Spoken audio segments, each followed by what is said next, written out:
Hello, Ram Ram सभी को। मेरा नाम विश्वा है और आरआरबी जेई सीबीटी 2 इलेक्ट्रिकल के लिए हम रिवीजन कर रहे हैं। और आपको जो मैं पीवाईक्यू क्वेश्चंस सुनाने वाला हूँ वो हर किसी एग्ज़ाम में 4 से 5 बार आए हैं। और लास्ट 15 टू 20 ईयर्स के जितने भी इम्पोर्टेंट पीवाईक्यूज़ हैं वो सभी इसमें आएंगे। मिक्स में क्वेश्चंस होंगे, है ना। एक्सप्लेनेशन ठीक होगी। कोई प्रॉब्लम हो तो आप उसको वापस सुनिएगा। चलो शुरू करते हैं एक नए चैप्टर के साथ। नेक्स्ट चैप्टर है अल्टरनेटर, है ना। शुरू करते हैं अल्टरनेटर, है ना। पहला प्रश्न है ना, सेलिएंट पोल रोटर का यूज़ क्यों किया जाता है ना। सेलिएंट पोल रोटर मतलब समुन्नत ध्रुव रोटर का प्रयोग निम्नलिखित के लिए किया जाता है। तो किसके लिए किया जाता है ना कि भाई सेलिएंट पोल रोटर का प्रयोग अधिक ध्रुवों के साथ निम्न स्पीड जनरेटर में किया जाता है ना। सेलिएंट पोल रोटर का प्रयोग अधिक ध्रुवों के साथ मतलब अधिक ध्रुवों के साथ निम्न स्पीड पर, है ना, निम्न स्पीड जनरेटर में किया जाता है। उभरे हुए ध्रुव इस्पात की मोटी पत्तियों को किलित कर बनाए जाते हैं। इसका व्यास अधिक तथा लंबाई कम होती है। रोटर को समान गति से घुमाने के लिए गतिपाल पहिए मतलब फ्लाई व्हील के का रूप दिया जाता है। इसलिए प्रत्येक ध्रुव को भारी बनाया जाता है ना। सेलिएंट, एक बार वापस रिपीट करते हैं कि भाई सेलिएंट पोल रोटर का प्रयोग अधिक ध्रुवों के साथ निम्न स्पीड जनरेटर में किया जाता है। उभरे हुए ध्रुव इस्पात की मोटी पत्तियों को किलित कर बनाए जाते हैं। इसका व्यास अधिक तथा लंबाई कम होती है ना। इसका व्यास है ना अधिक होता है और लंबाई कम होती है। रोटर को समान गति से घुमाने के लिए गतिपाल पहिए मतलब फ्लाई व्हील का रूप दिया जाता है ना। रोटर को समान गति से घुमाने के लिए फ्लाई व्हील मतलब गतिपाल पहिए का रूप दिया जाता है। इसलिए प्रत्येक ध्रुव को भारी बनाया जाता है। अगला प्रश्न है, बड़े तुल्यकालिक जनरेटरों में उत्तेजन हानि उस समय होती है जब कि भाई loss of excitation in large synchronous generators occurs when, मतलब जो लॉस ऑफ एक्साइटेशन है ना सिंक्रोनस जनरेटर्स में लॉस ऑफ एक्साइटेशन कब होता है ना कि भाई बड़े तुल्यकालिक जनरेटरों में अति मतलब लॉस ऑफ एक्साइटेशन उस समय होता है जब डीसी सप्लाई के पावर कनेक्शन की हानि होती है। जब डीसी सप्लाई के पावर कनेक्शन की हानि होती है ना कि भाई लॉस बड़े लार्ज सिंक्रोनस जनरेटर्स में बड़े सिंक्रोनस जनरेटर्स में, है ना, लॉस ऑफ एक्साइटेशन उस समय होता है जब डीसी सप्लाई के पावर कनेक्शन की हानि होती है। अगला प्रश्न है, two alternators are working in parallel if the load shared by one of them is to be increase its field excitation should be, है ना कि भाई दो अल्टरनेटर पैरेलल में वर्क कर रहे हैं, है ना। जो लोड ये शेयर कर रहे हैं उनमें से एक का फील्ड एक्साइटेशन इंक्रीज करने पर क्या उसमें अल्टरनेटर्स में उसमें क्या कांस्टेंट या फिर क्या इंक्रीज होगा, तो ये पूछा है। तो इसमें एक्सप्लेन करते हैं भाई। Keep constant increasing the input torque, है ना कि भाई जैसे अल्टरनेटर में फील्ड एक्साइटेशन में परिवर्तन का प्रभाव, है ना, किन कारणों पर निर्भर करता है कि भाई जब दो समांतर, है ना, अल्टरनेटर्स, है ना, जब दो समांतर अल्टरनेटर्स में से किसी एक क्षेत्र का, है ना, किसी एक का क्षेत्र उत्तेजन मतलब फील्ड एक्साइटेशन बढ़ा दिया जाए तो उसकी जनरेटर वोल्टता, है ना, जो उसकी जनरेटर की वोल्टता है वो बढ़ जाती है। क्योंकि E2 समानुपाती किसके होता है, phi2 के। E2 समानुपाती phi2 और phi2 समानुपाती, है ना, IFN, है ना, IF1, है ना, और IF1 समानुपाती, है ना, VF1, है ना। कहने का मतलब है E2 phi2 IF1 और VF1 ये एक दूसरे के सब समानुपाती है, डीसी वोल्टेज होता है। तो बड़ा गुण भी बढ़ जाता है क्योंकि टॉर्क, है ना, टॉर्क करंट और फ्लक्स, है ना, दोनों के प्रोपोर्शनल है। टॉर्क क्योंकि अपन ने पहले पढ़ा था कि torque proportional IA into phi A, है ना, IA इंटू फाई ए, है ना। तो कहने का मतलब ये है कि अगर उसकी जब दो अल्टरनेटर, है ना, जब दो अल्टरनेटर क्षेत्र उत्तेजन में परिवर्तन का प्रभाव मतलब उनके फील्ड एक्साइटेशन में अगर कोई भी प्रभाव होता है ना, उनके फील्ड एक्साइटेशन में जो पैरेलल चल रहे हैं, फील्ड एक्साइटेशन में अगर बढ़ा दे, एक का, दोनों में से एक का क्षेत्र, एक का मतलब फील्ड एक्साइटेशन बढ़ा दिया जाए, तो जो अल्टरनेटर जो जनरेटर होगा, है ना, तो उसकी जनरेटर वोल्टता भी बढ़ जाएगी, उसकी जो जनरेट करने की जो वोल्टता है ना, वो भी बढ़ जाएगी। क्यों? क्योंकि E2 phi2, है ना, I और VV, है ना, एक दूसरे के प्रोपोर्शनल है ना, तो डीसी वोल्टेज तथा बलागुण भी, इसका क्या बलागुण, जो इसका टॉर्क होता है ना, वो भी इससे बढ़ जाएगा, है ना। तो आंसर होगा the keeped constant increasing the input, है ना, टॉर्क। ठीक है, अगला प्रश्न है, अल्टरनेटर्स में चुंबकीय क्षेत्र निम्नलिखित में उत्पन्न होता है ना। अल्टरनेटर में चुंबकीय क्षेत्र निम्नलिखित में उत्पन्न होता है। तो अल्टरनेटर में चुंबकीय क्षेत्र रोटर में उत्पन्न होता है, क्योंकि चुंबकीय क्षेत्र फील्ड वाइंडिंग में उत्पन्न होता है, जो कि रोटर पर की जाती है, जबकि जनरेटर में फील्ड वाइंडिंग स्टेटर पर की जाती है, जिससे चुंबकीय क्षेत्र स्थिर रहता है, तथा आर्मेचर वाइंडिंग जो आर्मेचर में की जाती है ना, घूमता है, रनिंग करता है। मैंने ये अल्टरनेटर और जनरेटर के बारे में, दोनों के बारे में बता रहा है कि भाई अल्टरनेटर में चुंबकीय क्षेत्र कहाँ उत्पन्न होता है, तो अल्टरनेटर में चुंबकीय क्षेत्र रोटर में उत्पन्न होता है ना। अल्टरनेटर में चुंबकीय क्षेत्र रोटर में उत्पन्न होता है। क्यों क्यों क्यों होता है? क्योंकि चुंबकीय क्षेत्र फील्ड वाइंडिंग में उत्पन्न होता है ना। चुंबकीय क्षेत्र फील्ड वाइंडिंग में उत्पन्न होता है, और फील्ड वाइंडिंग कहाँ पर होती है? फील्ड वाइंडिंग में उत्पन्न होता है, जो कि रोटर पर की जाती है ना। अल्टरनेटर में चुंबकीय क्षेत्र रोटर में उत्पन्न होता है, क्योंकि चुंबकीय क्षेत्र फील्ड वाइंडिंग में उत्पन्न होता है, जो कि चुंबकीय क्षेत्र फील्ड वाइंडिंग में उत्पन्न होता है, जो कि रोटर पर की जाती है। और जबकि जनरेटर में क्या होता है? जबकि जनरेटर में फील्ड वाइंडिंग है ना, वो स्टेटर पे की जाती है ना। तो आप तो ऐसे याद रखो, अल्टरनेटर है तो अल्टरनेटर में दो आर आ रहे हैं, अल्टर आर, है ना, और नेटर आर, तो आर आर आ रहे हैं ना दो, तो वैसे रोटर में भी दो आर आ रहे हैं, रोटर आर और फिर लास्ट में भी आर। तो इससे याद रखो कि जो अपनी फील्ड वाइंडिंग है वो रोटर पे होगी, है ना। अल्टरनेटर में जो अपनी फील्ड वाइंडिंग है वो रोटर पे होगी, ठीक है, दो आर की वजह से, ऐसे याद कर लो। और जनरेटर में जो फील्ड वाइंडिंग है ना, जनरेटर में जो वैसे जनरेटर में भी दो आर आ रहे हैं, पर अपन को याद रखना है कि भाई जनरेटर में जो फील्ड वाइंडिंग है ना, वो स्टेटर पे होती है ना। जनरेटर में आप तो बस अल्टरनेटर का याद रखो, अल्टरनेटर फील्ड वाइंडिंग रोटर, है ना। अल्टरनेटर फील्ड वाइंडिंग रोटर, और फील्ड वाइंडिंग होगी तो चुंबकीय क्षेत्र फील्ड वाइंडिंग में उत्पन्न होगा। और जनरेटर, है ना, जनरेटर फील्ड वाइंडिंग स्टेटर, है ना। जनरेटर में फील्ड वाइंडिंग स्टेटर पे की जाती है, जिससे चुंबकीय क्षेत्र होता है ना, वो स्थिर रहता है, तथा आर्मेचर वाइंडिंग, है ना, जो कि आर्मेचर पे की जाती है, वो घूमता है। आर्मेचर वाइंडिंग है ना, वो आर्मेचर पर की जाती है, जिससे वो घूमता है, रनिंग करता है। अगला प्रश्न है, दो वाष्प चलित प्रत्यावर्तक समांतर में काम कर रहे हैं, भार का वहन लोड शेयरिंग कर रहे हैं, किसका समायोजन, मतलब किसका एडजस्टमेंट करने से परिवर्तन हो सकता है ना। कि भाई दो वाष्प चलित प्रत्यावर्तक समांतर में काम कर रहे हैं, है ना, लोड शेयरिंग किसका समायोजन, है ना, एडजस्ट करने से परिवर्तित हो सकता है? कि भाई, है ना, मूल गति उत्पादन में वाष्प की मात्रा से, है ना। कि भाई जो स्टीम है ना, स्टीम अल्टरनेटर, है ना, स्टीम से चलने वाले जो अल्टरनेटर्स, उनकी बात हो रही है ना। कि भाई दो वाष्प चलित प्रत्यावर्तक, है ना, दो स्टीम के द्वारा चलने वाले अल्टरनेटर्स में समांतर में कार्य कर रहे हैं वो। तो भार का वहन मूल गति उत्पादन में, है ना, भार का वहन मूल गति उत्पादन में वाष्प की मात्रा का संयोजन करने से परिवर्तित हो सकता है। मतलब उसकी वो जो इस वाष्प है ना, जो स्टीम की, मतलब steam supply to the prime mover, मतलब जो अपने स्टीम सप्लाई कर रहे हैं ना प्राइम मूवर पर, उस पर डिपेंडेंसी है इस पे, है ना। कि भाई जैसे दो वाष्प चलित प्रत्यावर्तक समांतर में कार्य कर रहे हैं, भार का वहन मूल गति उत्पादन में वाष्प की मात्रा का समायोजन करके परिवर्तित हो सकता है ना। भार का वहन मूल गति उत्पादक में वाष्प की मात्रा का समायोजन करने से परिवर्तित हो सकता है। अगला प्रश्न है, शॉर्ट पिच वाइंडिंग प्रत्यावर्तक में क्या हानि होती है? जो शॉर्ट पिच लघु पिच कुंडल है ना, शॉर्ट पिच वाइंडिंग होती है। शॉर्ट पिच वाइंडिंग में अल्टरनेटर्स में क्या हानि होती है?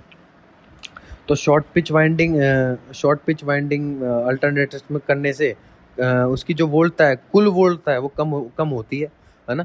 क्योंकि हार्मोनिक्स भी कम हो जबकि हार्मोनिक्स को भी कम करता है ना। जो शॉर्ट पिच्ड वाइंडिंग अल्टरनेटर्स में मतलब अल्टरनेटर्स में शॉर्ट पिच वाइंडिंग करने से क्या होता है, जो टोटल वोल्टता है ना वो कम होगी, है ना, कुल वोल्टता कम होगी, जबकि हार्मोनिक्स को भी कम करता है ना, कि भाई कुल वोल्टता, है ना, कुल अपनी जो टोटल वोल्टता है वो कम होगी और हार्मोनिक्स को भी कम करेगा। अगला प्रश्न है, एक 8 पोल प्रत्यावर्तक 375 आरपीएम पर घूम रहा है। यदि पोलों की संख्या दुगनी कर दी जाए तो नवीन आवृत्ति कितनी होगी? इजी प्रश्न है कि भाई जैसे 8 पोल है, अल्टरनेटर है, आरपीएम कितने 375 है, पोलों की संख्या दुगनी कर दी जाए, मतलब पहले 8 होंगे तो फिर 16 होंगे, ठीक है। अपने पास पहले वाली तो दे रखी है 375 है ना, तो n बराबर वही सिंक्रोनस स्पीड n है, n बराबर 120 f/p से निकाल देंगे। अपनी सिंक्रोनस स्पीड दे रखी है 375 बराबर 120, है ना, 120 इंटू f/60, है ना, 120 f/60। अब उनको फ्रीक्वेंसी निकालनी है, तो f बराबर हो जाएगा 375, और पोलो की संख्या 8 दे रखी है लेकिन दुगनी करनी है तो 16 हो गए, तो f बराबर 375 गुणा 16 बटे 120, तो कितना आ गया? 50 हर्ट्ज आ गया। अगला प्रश्न है, अल्टरनेटर समांतर में जोड़ने के लिए कौन सी शर्त आवश्यक है? दो अल्टरनेटर्स को अगर समांतर में जोड़ना है तो कौन सी शर्त आवश्यक है? कि भाई दोनों की सेम टर्मिनल वोल्टता होनी चाहिए, है ना। सेम टर्मिनल वोल्टता मतलब समान टर्मिनल वोल्टता होनी चाहिए, ठीक है। कि भाई दो अल्टरनेटर समांतर में जोड़ने के लिए समान टर्मिनल वोल्टता आवश्यक है ना। दो अल्टरनेटर समांतर में जोड़ने के लिए समान टर्मिनल वोल्टता आवश्यक है, साथ ही साथ दोनों अल्टरनेटर्स की आवृत्ति तथा फेज क्रम भी समान होना चाहिए, है ना। कि भाई दो अल्टरनेटर को समांतर में जोड़ने के लिए समान टर्मिनल वोल्टता, है ना, दो अल्टरनेटर्स को समांतर में जोड़ने के लिए समान टर्मिनल वोल्टता आवश्यक है, तथा साथ ही साथ दोनों अल्टरनेटर्स की आवृत्ति तथा फेज, है ना, फेज क्रम समान होना चाहिए, है ना। दोनों अल्टरनेटर्स की आवृत्ति, फ्रीक्वेंसी और उसका फेज क्रम, है ना, समान होना चाहिए। अगला प्रश्न है, एक सिंक्रोनस मोटर सामान्य उत्तेजन पर चल रही है। यदि मोटर में लोड बढ़ा दिया जाए तब क्या होगा? है ना, लोड बढ़ा दिया जाए तो आर में क्या चीज़ इंक्रीज हो जाएगी? अगर, है ना, अगर जैसे क्या है कि भाई a synchronous motor running with normal excitation adjust to the increase, है ना, नॉर्मल एक्साइटेशन, है ना, adjust to the increases in load because of the मतलब बिकॉज ऑफ द इंक्रीज, है ना, मतलब किसके द्वारा इंक्रीज किया जा सकता है ना, कि एक तुल्यांकिक मोटर है, सामान्य उत्तेजन पर चल रही है। यदि मोटर में लोड बढ़ा दिया जाए तब आर्मेचर धारा है वो भी बढ़ जाएगी, है ना। कि भाई the synchronous motor running with normal excitation, है ना, adjust to the adjusts to the increases in load because of the increase in armature धारा, मतलब आर्मेचर करंट के द्वारा ही, है ना, अपना जो लोड है ना, लोड परिवर्तन होगा ना, लोड बढ़ा दिया जाए, है ना, तब आर्मेचर धारा भी बढ़ जाएगी। अगला प्रश्न है, सीधा सा है कि भाई सिंक्रोनस मोटर अगर नॉर्मल एक्साइटेशन पे चल रही है ना, और अगर अपन को लोड बढ़ा दिया जाए तो आर्मेचर धारा भी बढ़ जाएगी। अगला प्रश्न है, एक अल्टरनेटर्स का आंशिक पिच, है ना, एक अल्टरनेटर्स का आंशिक पिच 5/6 है ना, फ्रिक्शनल पिच, है ना, एक अल्टरनेटर का आंशिक मतलब फ्रिक्शनल पिच 5/6 है। उसकी कुंडली, है ना, कॉइल स्पैन कितनी होगी? अब कॉइल स्पैन निकालने वाला फॉर्मूला आ गया, मतलब क्वेश्चन आ गया कि तो कॉइल स्पैन मतलब एक अल्टरनेटर जिसका आंशिक पिच है 5/6, है ना, 5/6 है उसका फ्रिक्शनल पिच, और उसकी कुंडली, जो उसकी कुंडली कॉइल स्पैन है वो कितनी होगी?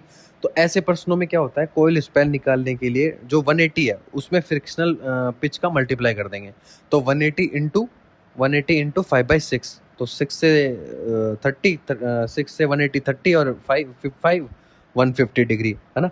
तो कॉइल स्पैन कितना आ गया? कॉइल स्पैन आ गया अपने पास 150 डिग्री, है ना। तो सिंपल है कि भाई एक अल्टरनेटर को आंशिक पिच दे रखा है 5/6 मतलब फ्रिक्शनल पिच, और इसकी कुंडली दूरी मतलब कॉइल स्पैन निकालनी है, तो 180 में वही मल्टीप्लाई 5/6 का कर दूंगा, तो 6 से 180 30 बार कट जाएगा, और 30 इंटू 5 150 डिग्री कॉइल स्पैन आ जाएगा। अगला प्रश्न है, प्रत्यावर्तक मतलब अल्टरनेटर्स का वोल्टता नियंत्रण मतलब वोल्टेज रेगुलेशन किस पर निर्भर करता है?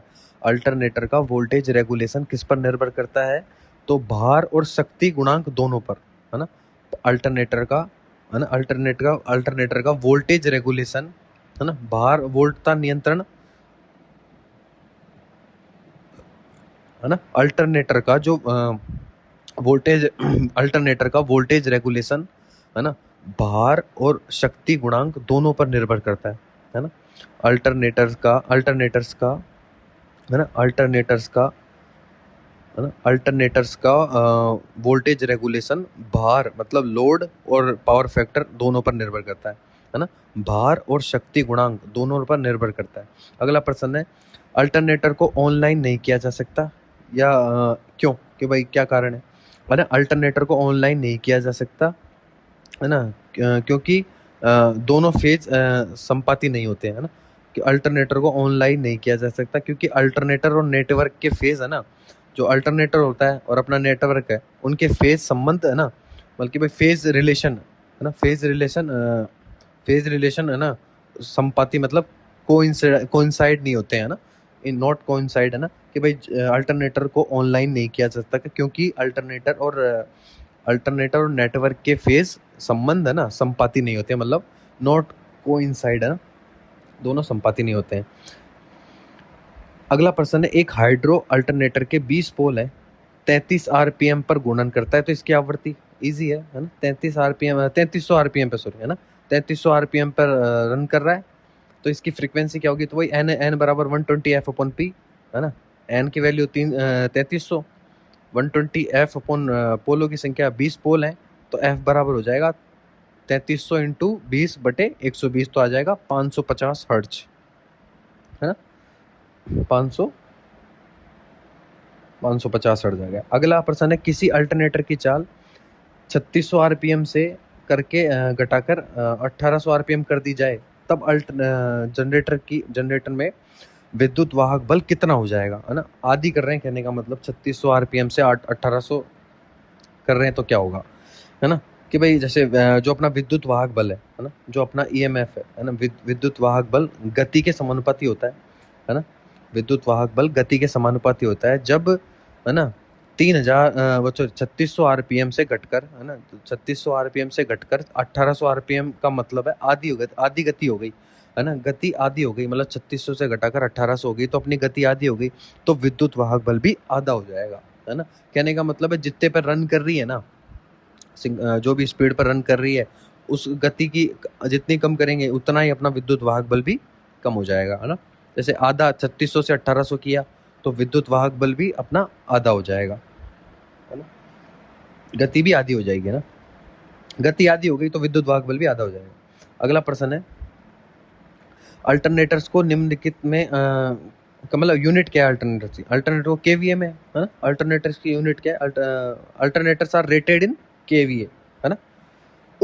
अगला प्रश्न है, उच्च केवीए वाले अल्टरनेटर्स को ठंडा करने का काम कौन करता है ना। तो हाइड्रोजन कूलिंग करती है ना। हाइड्रोजन कूलिंग उच्च केवीए वाले अल्टरनेटर्स को ठंडा करने के काम में आता है। बाकी दी गई कूलिंग विधि ट्रांसफार्मर कूलिंग के अंतर्गत आती है ना। बाकी जो दी गई विधि है ना, वो ट्रांसफार्मर कूलिंग की विधि के सेम ही अंतर्गत आती है। बाकी है ना, जो भी अल्टरनेटर को ठंडा करने के लिए हाइड्रोजन कूलिंग का यूज करते हैं। अगला प्रश्न है, एक मशीन जो स्टीम टरबाइन से चलती क्या कहलाती है? स्टीम टरबाइन से चलने वाली टर्बो अल्टरनेटर। स्टीम टरबाइन से चलने वाली वह मशीन जो स्टीम टरबाइन से चलती है टर्बो अल्टरनेटर कहलाती है। तथा मशीन जो जल से चलती है ना, स्टीम से चलने वाली टर्बो अल्टरनेटर, और जो जल से चलेगी वो हाइड्रो अल्टरनेटर, है ना। स्टीम से चलने वाली तो टर्बो अल्टरनेटर, और जो मशीन जो जल टरबाइन जल से चलती है ना, जल से, है ना, तो वो जल टरबाइन से चलती है तो हाइड्रो अल्टरनेटर। अगला प्रश्न है, एक एक्साइटर प्रदान करता है, एक एक्साइटर प्रोवाइड्स, है ना। एक एक्साइटर क्या प्रदान करता है? तो एक एक्साइटर हमेशा डीसी सप्लाई प्रदान करता है ना। एक एक्साइटर डीसी सप्लाई प्रदान करता है। एक्साइटर का उपयोग बड़े अल्टरनेटरों आदि में किया जाता है। श्रेणी वाइंडिंग, है ना, इसमें श्रेणी वाइंडिंग में मोटे तार के कम वर्तन तथा शंट वाइंडिंग में पतले तार के अधिक वर्तन लपेटे जाते हैं, है ना। सबसे पहले तो ये जरूरी है याद करना कि भाई एक्साइटर है ना, डीसी सप्लाई प्रदान करते हैं। एक एक्साइटर डीसी सप्लाई प्रदान करता है। एक्साइटर का उपयोग बड़े अल्टरनेटर्स आदि में किया जाता है, और इसमें क्या होता है, श्रेणी वाइंडिंग में मोटे तार के कम टर्न्स होते हैं ना, श्रेणी वाइंडिंग में मोटे तार के कम टर्न, है ना, श्रेणी वाइंडिंग में मोटे तार के कम टर्न, है ना, कम वर्तन, तथा शंट वाइंडिंग में पतले तार के अधिक वर्तन लपेटे जाते हैं, है ना। श्रेणी वाइंडिंग में मोटे तार के कम वर्तन तथा शंट वाइंडिंग में पतले तार के अधिक वर्तन लपेटे जाते हैं, है ना। श्रेणी वाइंडिंग में मोटे तार के, है ना, श्रेणी वाइंडिंग में मोटे तार के कम टर्न और शंट वाइंडिंग में पतले तार के अधिक टर्न लपेटे जाते हैं, है ना। अगला प्रश्न है, स्लिप रिंग एवं ब्रश अल्टरनेटर में किसे जोड़ने के लिए प्रयुक्त होता है ना। जो स्लिप रिंग और ब्रश है अल्टरनेटर में किसे जोड़ने के लिए प्रयुक्त होता है, तो किसे होता है, बाहरी सर्किट को, है ना, बाहरी सर्किट को फील्ड वाइंडिंग से, है ना, क्षेत्र वाइंडिंग से।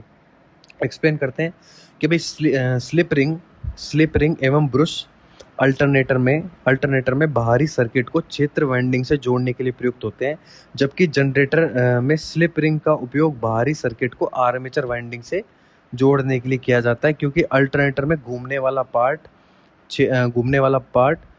फील्ड वाइंडिंग होता है ना, घूमने वाला पार्ट क्षेत्र वाइंडिंग होता है, जबकि जनरेटर में घूमने वाला भाग, है ना, आर्मेचर वाइंडिंग होता है। इंपॉर्टेंट प्रश्न है कि भाई जैसे स्लिप रिंग और ब्रश है ना, स्लिप रिंग और ब्रश अल्टरनेटर्स में बाहरी सर्किट को क्षेत्र वाइंडिंग से जोड़ने का काम करते हैं। स्लिप रिंग और ब्रश अल्टरनेटर में बाहरी सर्किट को क्षेत्र वाइंडिंग से जोड़ने का कार्य करते हैं, जोड़ने के लिए प्रयुक्त होते हैं, है ना। स्लिप रिंग एवं ब्रश अल्टरनेटर में बाहरी सर्किट को क्षेत्र वाइंडिंग से जोड़ने के लिए प्रयुक्त होता है, जबकि जनरेटर में जो स्लिप रिंग का उपयोग बाहरी सर्किट को आर्मेचर वाइंडिंग से जोड़ने के लिए किया जाता है ना। जबकि जनरेटर में स्लिप रिंग का उपयोग बाहरी सर्किट को आर्मेचर वाइंडिंग से जोड़ने के लिए किया जाता है, क्योंकि अल्टरनेटर में घूमने वाला पार्ट, है ना, फील्ड वाइंडिंग मतलब क्षेत्र वाइंडिंग होता है, जबकि जनरेटर में घूमने वाला भाग आर्मेचर वाइंडिंग होता है। एक बार वापस रिपीट करता हूँ, इंपॉर्टेंट है ना, कि भाई स्लिप रिंग एवं ब्रश अल्टरनेटर में बाहरी सर्किट को क्षेत्र वाइंडिंग से जोड़ने के लिए प्रयुक्त होते हैं, जबकि जनरेटर में स्लिप रिंग का उपयोग बाहरी सर्किट को आर्मेचर वाइंडिंग से जोड़ने के लिए किया जाता है, क्योंकि अल्टरनेटर में घूमने वाला पार्ट क्षेत्र वाइंडिंग होता है, जबकि जनरेटर में घूमने वाला भाग आर्मेचर वाइंडिंग होता है। अगला प्रश्न है, किसी अल्टरनेटर की ईएमएफ बढ़ानी हो तो क्या करेंगे, है ना। कि भाई ईएमएफ बढ़ानी है तो फील्ड को रेगुलेट करके फ्लक्स को बढ़ा देंगे, है ना, फील्ड को रेगुलेट करके फ्लक्स को बढ़ाते हैं, है ना। किसी अल्टरनेटर की ईएमएफ बढ़ानी हो तो फील्ड को रेगुलेट करके फ्लक्स को बढ़ाते हैं, है ना। किसी अल्टरनेटर की ईएमएफ बढ़ानी हो तो फील्ड को रेगुलेट करके फ्लक्स को बढ़ाते हैं, है ना। ईएमएफ बढ़ानी हो तो फील्ड को रेगुलेट करके फ्लक्स को बढ़ाते हैं। अगला प्रश्न है, जब आर्मेचर चालकों की संख्या 84 तथा पोलों की संख्या 6 है तो पोल पिच का मान होता है ना। जब आर्मेचर चालकों की संख्या 84 तथा पोलों की संख्या 6 है तो पोल पिच का मान क्या होता है। कि भाई जब आर्मेचर चालकों की संख्या 84 है ना, जब आर्मेचर चालकों की संख्या 84 और पोलो की संख्या 6 है तो पोल पिच का मान क्या होगा। तो डिवाइड कर दो, जितने भी आर्मेचर चालक हैं, है ना, उसमें पोल मतलब चालकों की संख्या बटे पोल पिच कैसे निकलता है। देखो, पोल पिच निकलता है, पोल पिच बराबर चालकों की संख्या बटे पोलो की संख्या, है ना। पोल पिच बराबर चालकों की संख्या में पोलो की संख्या का भाग दे दो तो अपने पास पोल पिच आ जाएगा, है ना। पोल पिच बराबर चालकों की संख्या बटे पोलो की संख्या। अब यहाँ पे चालकों की संख्या कितनी, 84, है ना। चालकों की संख्या 84 और पोलो की संख्या 6, तो 84/6 14 आ गया, है ना। पोल पिच आ गया 14। अगला प्रश्न है, एसी जनरेटर में आर्मेचर का कोर बना होता है, मतलब एसी जनरेटर में जो आर्मेचर का कोर किसका बना होता है, तो वही मृदु लोहा का, है ना, सॉफ्ट आयरन का। एसी जनरेटर में आर्मेचर का कोर नरम लोहे का बना होता है। एसी जनरेटर में आर्मेचर का कोर नरम लोहे का बना होता है जो आर्मेचर क्रोड को टेक देता है ना, आर्मेचर क्रोड को टेक देता है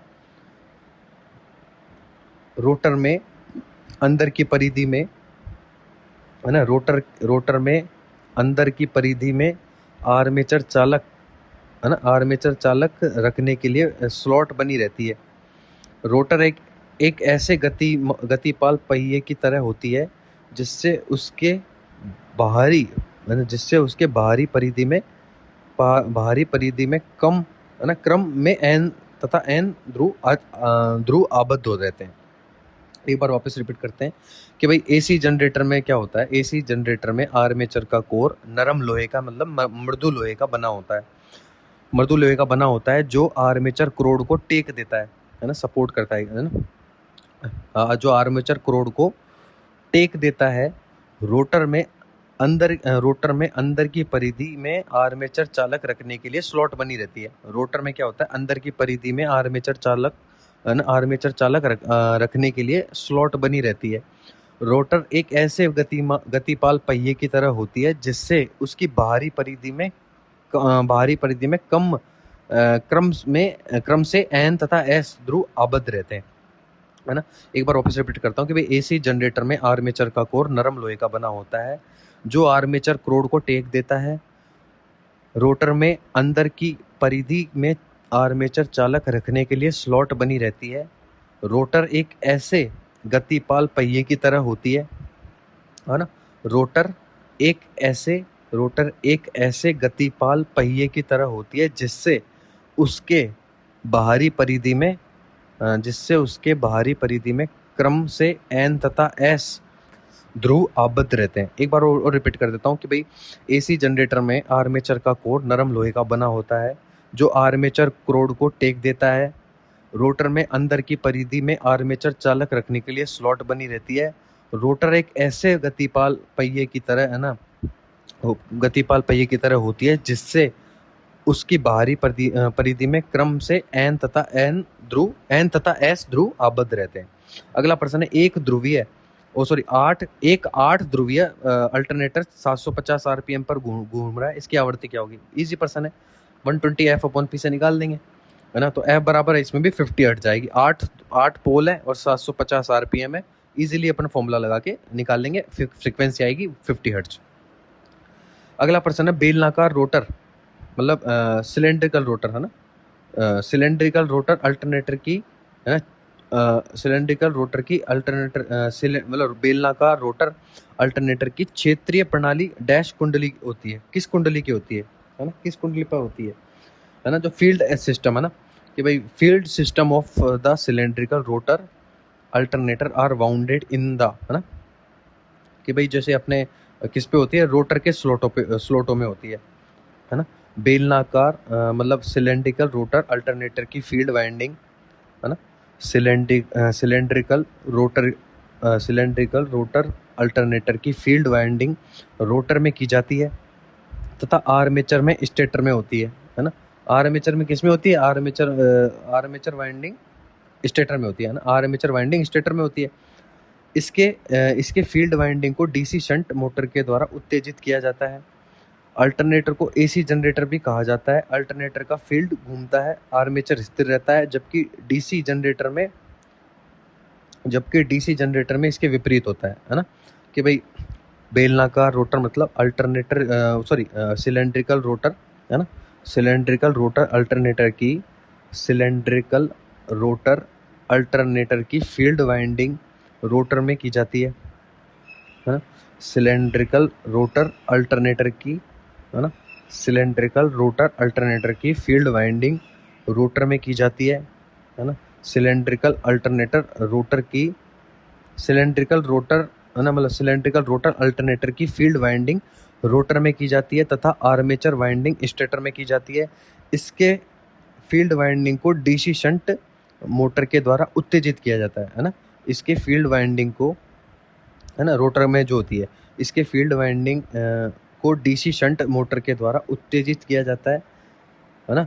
अल्टरनेटर को एसी जनरेटर भी कहा जाता है ना, अल्टरनेटर को एसी जनरेटर भी कहा जाता है। अल्टरनेटर का फील्ड घूमता है, आर्मेचर स्थिर रहता है, जबकि डीसी जनरेटर में इसके विपरीत होता है।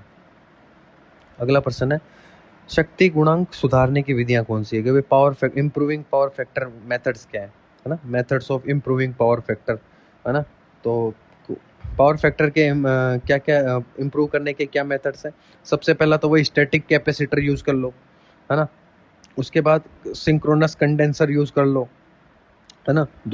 तीसरा हो गया यूज़ ऑफ फेज एडवांस, मतलब है ना, फेज एडवांसर्स, है ना, फेज एडवांसर्स का यूज़ करके, है ना, कि भाई शक्ति गुणक सुधारने के लिए स्टैटिक संधारित्र मतलब स्टैटिक कैपेसिटर, तुल्यांकिक द्रवणित मतलब तुल्यांकिक मतलब सिंक्रोनस कंडेंसर, तथा यूज ऑफ फेज एडवांसर मतलब कला अग्रकारी मतलब यूज ऑफ फेज एडवांसर आदि का प्रयोग करके सुधारा जा सकता है। जो भी उपकरण लीडिंग धारा धारण करते हैं, है ना, जो भी उपकरण लीडिंग धारा धारण करते हैं या जिसका पावर फैक्टर लीडिंग होता है, उसको लीडिंग पावर फैक्टर वाले उपकरण के साथ प्रयोग करके सुधारा जा सकता है ना? कि भाई शक्ति गुणक सुधारने के लिए मतलब पावर फैक्टर इंप्रूव करने के लिए स्टैटिक कैपेसिटर, है ना, स्टैटिक कैपेसिटर, सिंक्रोनस कंडेंसर और यूज ऑफ फेज एडवांसर, है ना, मतलब स्थैतिक संधारित्र, तुल्यांकिक द्रवणित, है ना, और कला अग्रकारी का प्रयोग करते हैं। जो भी उपकरण लीडिंग धारा धारण करते हैं या जिसका पावर फैक्टर लीडिंग होता है उसको, है ना, उसको लीडिंग पावर फैक्टर वाले उपकरण के साथ प्रयोग करके सुधारा जा सकता है। अगला प्रश्न है, अल्टरनेटर ब्रश निम्नलिखित पर आरोपित रहता है ना? कि अल्टरनेटर जो ब्रश होते हैं ना, वो किस पर आरोपित होता है? तो अल्टरनेटर ब्रश स्लिप रिंग पर आरोपित रहता है ना? अल्टरनेटर ब्रश स्लिप रिंग पर आरोपित रहता है। स्लिप रिंग द्वारा ही अल्टरनेटर के रोटर को डीसी सप्लाई प्रदान की जाती है। अल्टरनेटर में 2 स्लिप रिंग लगी होती है और सिंक्रोनस मोटर में भी 2 स्लिप रिंग लगी होती है, जबकि स्लिप रिंग इंडक्शन मोटर में 3 स्लिप रिंग होती है ना? इंपॉर्टेंट पर्सन है कि भाई अल्टरनेटर ब्रश स्लिप रिंग पर आरोपित रहता है ना? अल्टरनेटर ब्रश स्लिप रिंग पर आरोपित रहता है। स्लिप रिंग द्वारा ही अल्टरनेटर के रोटर को डीसी सप्लाई प्रदान की जाती है ना? स्लिप रिंग द्वारा ही अल्टरनेटर के रोटर को, है ना, स्लिप रिंग द्वारा ही अल्टरनेटर के रोटर को डीसी सप्लाई प्रदान की जाती है। अल्टरनेटर में कितनी स्लिप रिंग होती है? अल्टरनेटर में 2 स्लिप रिंग लगी होती है और सेम ही, है ना, सिंक्रोनस मोटर में भी 2 स्लिप रिंग लगी होती है ना? और स्लिप रिंग इंडक्शन मोटर में 3, मतलब जिसका नाम आ रहा है ना, स्लिप रिंग इंडक्शन मोटर में 3 होती है ना? बाकी अल्टरनेटर में 2 स्लिप रिंग होती है, सिंक्रोनस मोटर में भी 2 स्लिप रिंग होती है ना? अल्टरनेटर में 2 स्लिप रिंग होती है और सिंक्रोनस मोटर में भी 2 स्लिप रिंग होती है और स्लिप रिंग इंडक्शन मोटर में 3 स्लिप रिंग होती है। एक बार वापस रिपीट कर देता हूँ कि भाई अल्टरनेटर ब्रश स्लिप रिंग पर आरोपित रहता है। स्लिप रिंग द्वारा ही अल्टरनेटर के रोटर को डीसी सप्लाई प्रदान की जाती है। अल्टरनेटर में 2 स्लिप रिंग लगी होती है और सिंक्रोनस मोटर में भी 2 स्लिप रिंग लगी होती है ना? स्लिप रिंग इंडक्शन मोटर में 3 स्लिप रिंग लगी होती है ना? अगला प्रश्न है, अल्टरनेटर में चुंबकीय क्षेत्र निम्नलिखित में बनता है ना? अल्टरनेटर में चुंबकीय क्षेत्र निम्नलिखित में बनता है। तो अल्टरनेटर में चुंबकीय क्षेत्र रोटर में बनता है क्योंकि अल्टरनेटर की फील्ड वाइंडिंग रोटर में स्थित होता है तथा आर्मेचर वाइंडिंग स्टेटर में होती है। ठीक है, कि भाई अल्टरनेटर में चुंबकीय क्षेत्र रोटर में बनता है ना? अल्टरनेटर में चुंबकीय क्षेत्र रोटर में बनता है क्योंकि अल्टरनेटर की फील्ड वाइंडिंग रोटर में स्थित होता है ना? अल्टरनेटर में चुंबकीय क्षेत्र रोटर में बनता है क्योंकि अल्टरनेटर की फील्ड वाइंडिंग रोटर में स्थित होती है ना? तथा आर्मेचर वाइंडिंग स्टेटर में होती है। अगला प्रश्न है, 4 पोल 1200 आरपीएम अल्टरनेटर द्वारा उत्पादित विद्युत वाहक बल की फ्रीक्वेंसी होगी कितनी होगी? वही 120 F/P से निकाल देंगे। 4 पोल और 1200 आरपीएम दे रखे हैं तो कैलकुलेट करेंगे तो 40 हर्ट्ज आ जाएगा फ्रीक्वेंसी। अगला प्रश्न है, एसी मशीन की स्टेटर क्रोड लेमिनेटेड चद्दर की बनाई जाती है जिससे कि, है ना, एसी जो मशीन होती है, एसी मशीन की स्टेटर जो क्रोड होती है, एसी मशीन की स्टेटर क्रोड लेमिनेटेड चद्दर की बनाई जाती है, जिससे कि एडी करंट, है ना, एडी करंट लॉसेस को कम किया जा सके, है ना। एसी मशीन की स्टेटर क्रोड लेमिनेटेड चद्दर की बनाई जाती है, जिससे कि एडी करंट धारा क्षति घट जाए, है ना। एडी करंट जो लॉसेस है वो कम हो जाए, है ना। एसी मशीन की स्टेटर क्रोड लेमिनेटेड चद्दर की बनाई जाती है, जिससे कि एडी करंट क्षति, है ना, एडी करंट जो लॉसेस है वो घट जाए, है ना। अगला प्रश्न है, बड़े व्यास वाला अल्टरनेटर कम घूर्णन गति पर कार्यरत है ना। बड़े व्यास वाला अल्टरनेटर कम घूर्णन गति पर कार्यरत है, इसका घूर्णन करने वाला होगा, है ना। इसका घूर्णन किस तरह कौन करेगा इसका घूर्णन, है ना, कि भाई बड़े व्यास वाला अल्टरनेटर कम घूर्णन गति पर कार्यरत है, इसका फील्ड, है ना, इसका फील्ड सैलिएंट प्रकार के रोटर सहित घूर्णन करने वाला होगा। इसका जो फील्ड होगा ना वो सैलिएंट प्रकार के रोटर सहित घूर्णन करने वाला होगा, है ना। और सैलिएंट पोल रोटर में शाफ्ट पर पोल्स स्थापित किए जाते हैं, जिनकी संख्या 6 से 40 तक की होती है। इसका उपयोग कम गति वाले जल टरबाइन अल्टरनेटर्स में किया जाता है ना, सैलिएंट पोल का, है ना। एक बार वापस रिपीट करते हैं कि बड़े व्यास वाला अल्टरनेटर, है ना। अब बड़ा व्यास है, बड़ा जिसका व्यास ही बड़ा है तो वो पहले ही व्यास बड़ा है, तो व्यास बड़ा कब होगा, जब उसमें मटेरियल भी ज़्यादा लगा होगा, तो वो व्यास ज़्यादा है, मटेरियल भी ज़्यादा है, तो वो धीरे ही गति करेगा, हल्का होगा जब तेज गति करेगा ना। तो भाई बड़े व्यास वाला अल्टरनेटर कम घूर्णन गति पर कार्यरत है ना।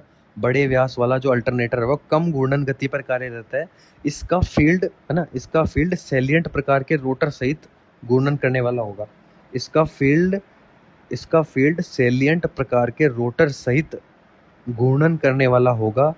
सैलिएंट पोल रोटर में शाफ्ट पर पोल्स स्थापित किए जाते हैं।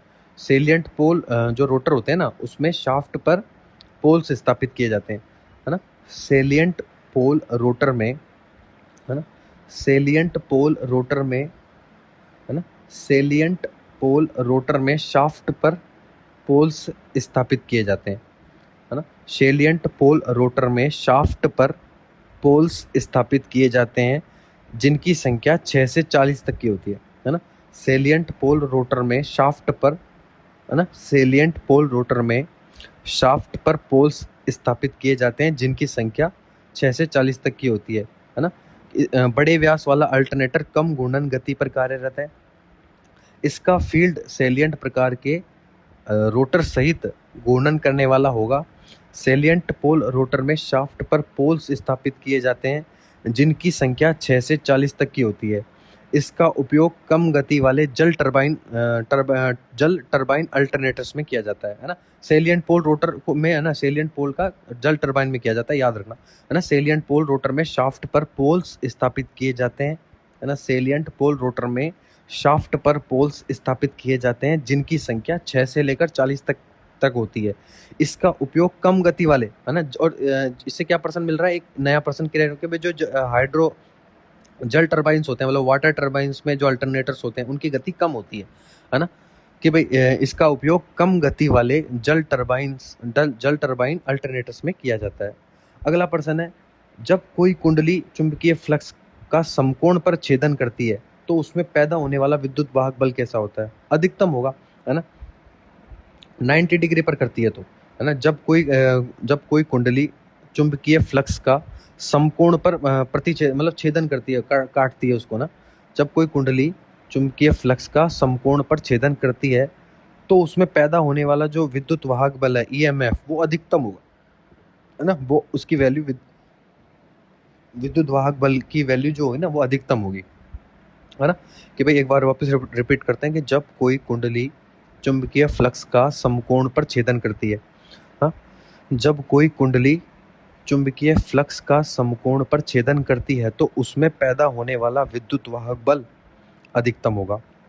अगला प्रश्न है, DC तथा AC अल्टरनेट जनित्रों में एक मुख्य समानता क्या है, मतलब DC तथा AC अल्टरनेटर्स में, है ना, एक सिमिलरिटी क्या है, एक समानता क्या है।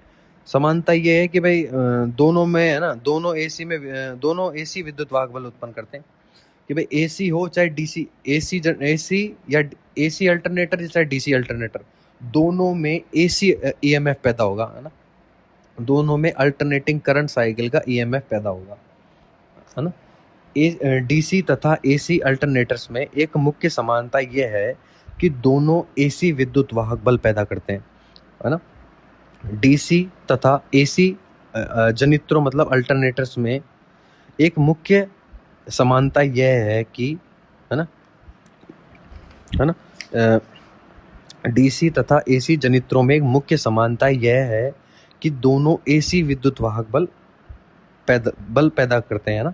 अगला प्रश्न है, वाष्प टरबाइन चालित अल्टरनेटर्स को प्राय डैश गुणित गति पर कार्य करने योग्य बनाया जाता है। जो वाष्प है मतलब स्टीम से चलने वाले हैं ना, जो स्टीम अल्टरनेटर्स है ना, उनको किस गति पर गति करने के लिए बनाया जाता है? तो उच्च गति होती है ना, उच्च गुणन गति होती है इनकी, है ना। अगला वो रिपीट पर एक्सप्लेन करते हैं कि भाई वाष्प चलित है ना, मतलब स्टीम चलित है ना, वाष्प चलित अल्टरनेटर्स को प्राय, है ना, वाष्प चलित अल्टरनेटर्स को प्राय उच्च घूर्णन गति पर कार्य करने योग्य बनाया जाता है ना। इनकी जो गति है ना, वाष्प, ऐसे याद रखो जल है, धीरे धीरे जल बह रहा है तो उसमें कम चाहिए, और वाष्प वाली में स्टीम है, वो तेज है एक तरीके से, है ना, गैस के फॉर्म में होते हैं ना, तो वहाँ तेज है तो वो तेज चलेगी, तो बस ऐसे याद रखो, उच्च होता है इसमें घूर्णन गति उच्च होती है ना, कि भाई वाष्प चलित अल्टरनेटर्स को प्राय उच्च घूर्णन गति पर कार्य करने योग्य बनाया जाता है। इसमें टरबाइन को घुमाने के लिए वाष्प की मतलब वो तेज धारा मतलब जेट प्रयोग की जाती है ना, मतलब टरबाइन को घुमाने के लिए स्टीम, है ना, स्टीम की तेज धारा प्रयोग की जाती है। वाष्प तैयार करने के लिए बॉयलर का प्रयोग किया जाता है, जिससे जल तथा कोयले आदि ईंधन की आवश्यकता होती है ना भाई। एक बार वापस रिपीट करता हूँ कि जो स्टीम से चलने वाले जो अल्टरनेटर्स है ना, उनकी गति उच्च घूर्णन गति होती है ना, और इनको जो घुमाने के लिए, मतलब जो इनके टरबाइन को घुमाने के लिए जो वाष्प की तेज है ना, वाष्प की तेज धारा का प्रयोग करते हैं, है ना, वाष्प की तेज धारा का प्रयोग करते हैं, है ना, स्टीम की तेज धारा का प्रयोग करते हैं। अब वाष्प कैसे बनाई जाएगी? वाष्प को बनाने के लिए बॉयलर का प्रयोग होता है ना, और बॉयलर में क्या चाहिए होता है? जल तथा कोयले आदि ईंधन का प्रयोग किया जाता है, की आवश्यकता होती है। अगला प्रश्न है, बेलनाकार रोटर की तुलना में सैलिएंट पोल रोटर का, है ना, व्यास या लंबाई में क्या परिवर्तन होता है भाई? है ना, बेलनाकार रोटर की तुलना में सैलिएंट पोल का रोटर क्या होता है ना। तो एक्सप्लेन करते हैं कि भाई बेलनाकार रोटर की तुलना में सैलिएंट पोल रोटर का व्यास, है ना, छोटा तथा लंबाई अधिक होती है ना।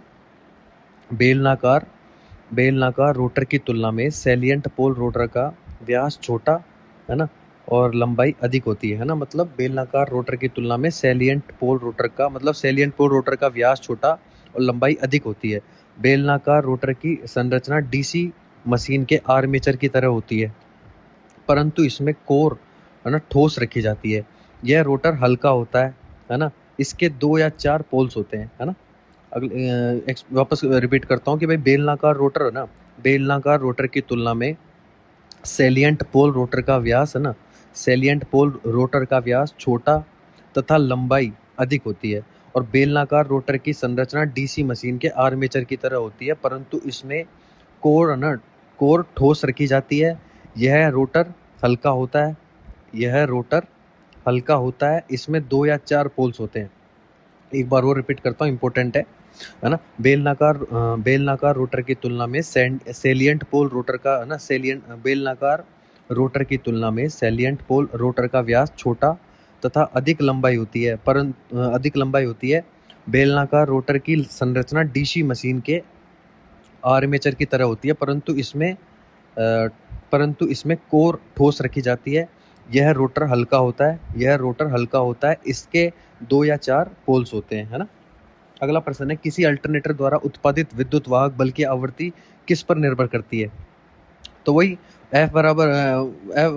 ईएमएफ, 120 एफ अपॉन पी है ना, 120 एफ अपॉन पी होता है ना, जो सिंक्रोनस स्पीड है एन बराबर 120 एफ अपॉन पी है। तो अगर अपन को फ्रीक्वेंसी पूछी है कि विद्युत वाहक बल की फ्रीक्वेंसी क्या होगी, तो एफ बराबर पी एन अपॉन 120 है ना। तो पी और एन आ रहा है, मतलब पोल्स की संख्या, और जो एन है गति आरपीएम, इनके समानुपाती होगी, इन पर निर्भर भी करेगी, मतलब है ना, इन पर डिपेंड करेगी। तो किसी अल्टरनेटर द्वारा उत्पादित विद्युत वाहक बल की आवृत्ति पोल्स की संख्या और घूर्णन गति पर निर्भर करती है ना। एफ बराबर पी एन अपॉन 160। तो किसी अल्टरनेटर द्वारा उत्पादित है ना, किसी अल्टरनेटर द्वारा उत्पादित विद्युत वाहक बल की आवृत्ति पोल्स की संख्या तथा घूर्णन गति पर निर्भर करती है। अगला प्रश्न है, 4 पोल अल्टरनेटर को 1500 आरपीएम पर घुमाया जाता है तो उत्पन्न विद्युत वाहक बल का अवधि काल होगा। अब इसमें देखो क्या है, थोड़ा क्वेश्चन आपको इतना रेगुलर पढ़े हैं तो आपको पता होना चाहिए, इसमें अवधि काल पूछा है। अब अवधि काल कैसे निकलेगा? जो अवधि काल निकालने का सिंपल फॉर्मूला है कि अपन को पहले फ्रीक्वेंसी निकालनी पड़ेगी, है ना, और फ्रीक्वेंसी निकाल के फिर अपन को उसको रिवर्स कर देंगे, जो टाइम पीरियड आ जाएगा तो अवधि काल अपने पास आ जाएगा। अब फ्रीक्वेंसी किससे निकालेंगे? वही n is equal to 120 F upon P से, है ना, 120 एफ अपॉन पी से फ्रीक्वेंसी निकाल लेंगे। अब f बराबर क्या हो गया? P N upon 120। तो 4 पोल हैं, 1500 आरपीएम है, तो 4 गुणा 1500 बटे 120। तो यहाँ से फ्रीक्वेंसी आ गई 50 हर्ट्ज फ्रीक्वेंसी आ गई, है ना। 4 गुणा 1500 बटे 120, तो 50 हर्ट्ज अपनी फ्रीक्वेंसी आ गई, है ना। 50 हर्ट्ज जब फ्रीक्वेंसी आ गई, तो 50 हर्ट्ज जब फ्रीक्वेंसी आएगी तो t is equal to 1 upon F होता है। एफ मतलब फ्रीक्वेंसी बराबर 1 अपॉन टी होता है। तो इधर रिवर्स कर देंगे तो एफ बराबर टी बराबर 1 अपॉन एफ हो गया। तो 1/50 मतलब 20 मिली सेकेंड, है ना, 20 मिली सेकेंड उसकी विद्युत वाहक बल का अवधि काल आ गया ना, 20 मिली सेकेंड।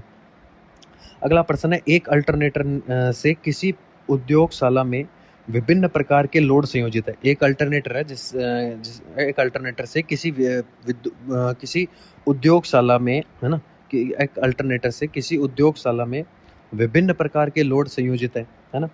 यदि फ्रेम क्रम को आर वाई बी के स्थान पर आर बी वाई कर दिया, मतलब जो अपना आर वाई बी फेज होता है ना, फेज क्रम होता है ना, आर वाई बी होता है। अगर मैंने उसको फेज को चेंज करके आर बी वाई कर दिया जाए तो क्या फर्क पड़ेगा उस पर, है ना। तो इससे क्या होगा, 3 फेज जो मोटर है ना उसके लोड प्रभावित होंगे, है ना। कि भाई एक्सप्लेन करते हैं कि भाई एक अल्टरनेटर में किसी उद्योगशाला में विभिन्न प्रकार के लोड संयोजित हैं।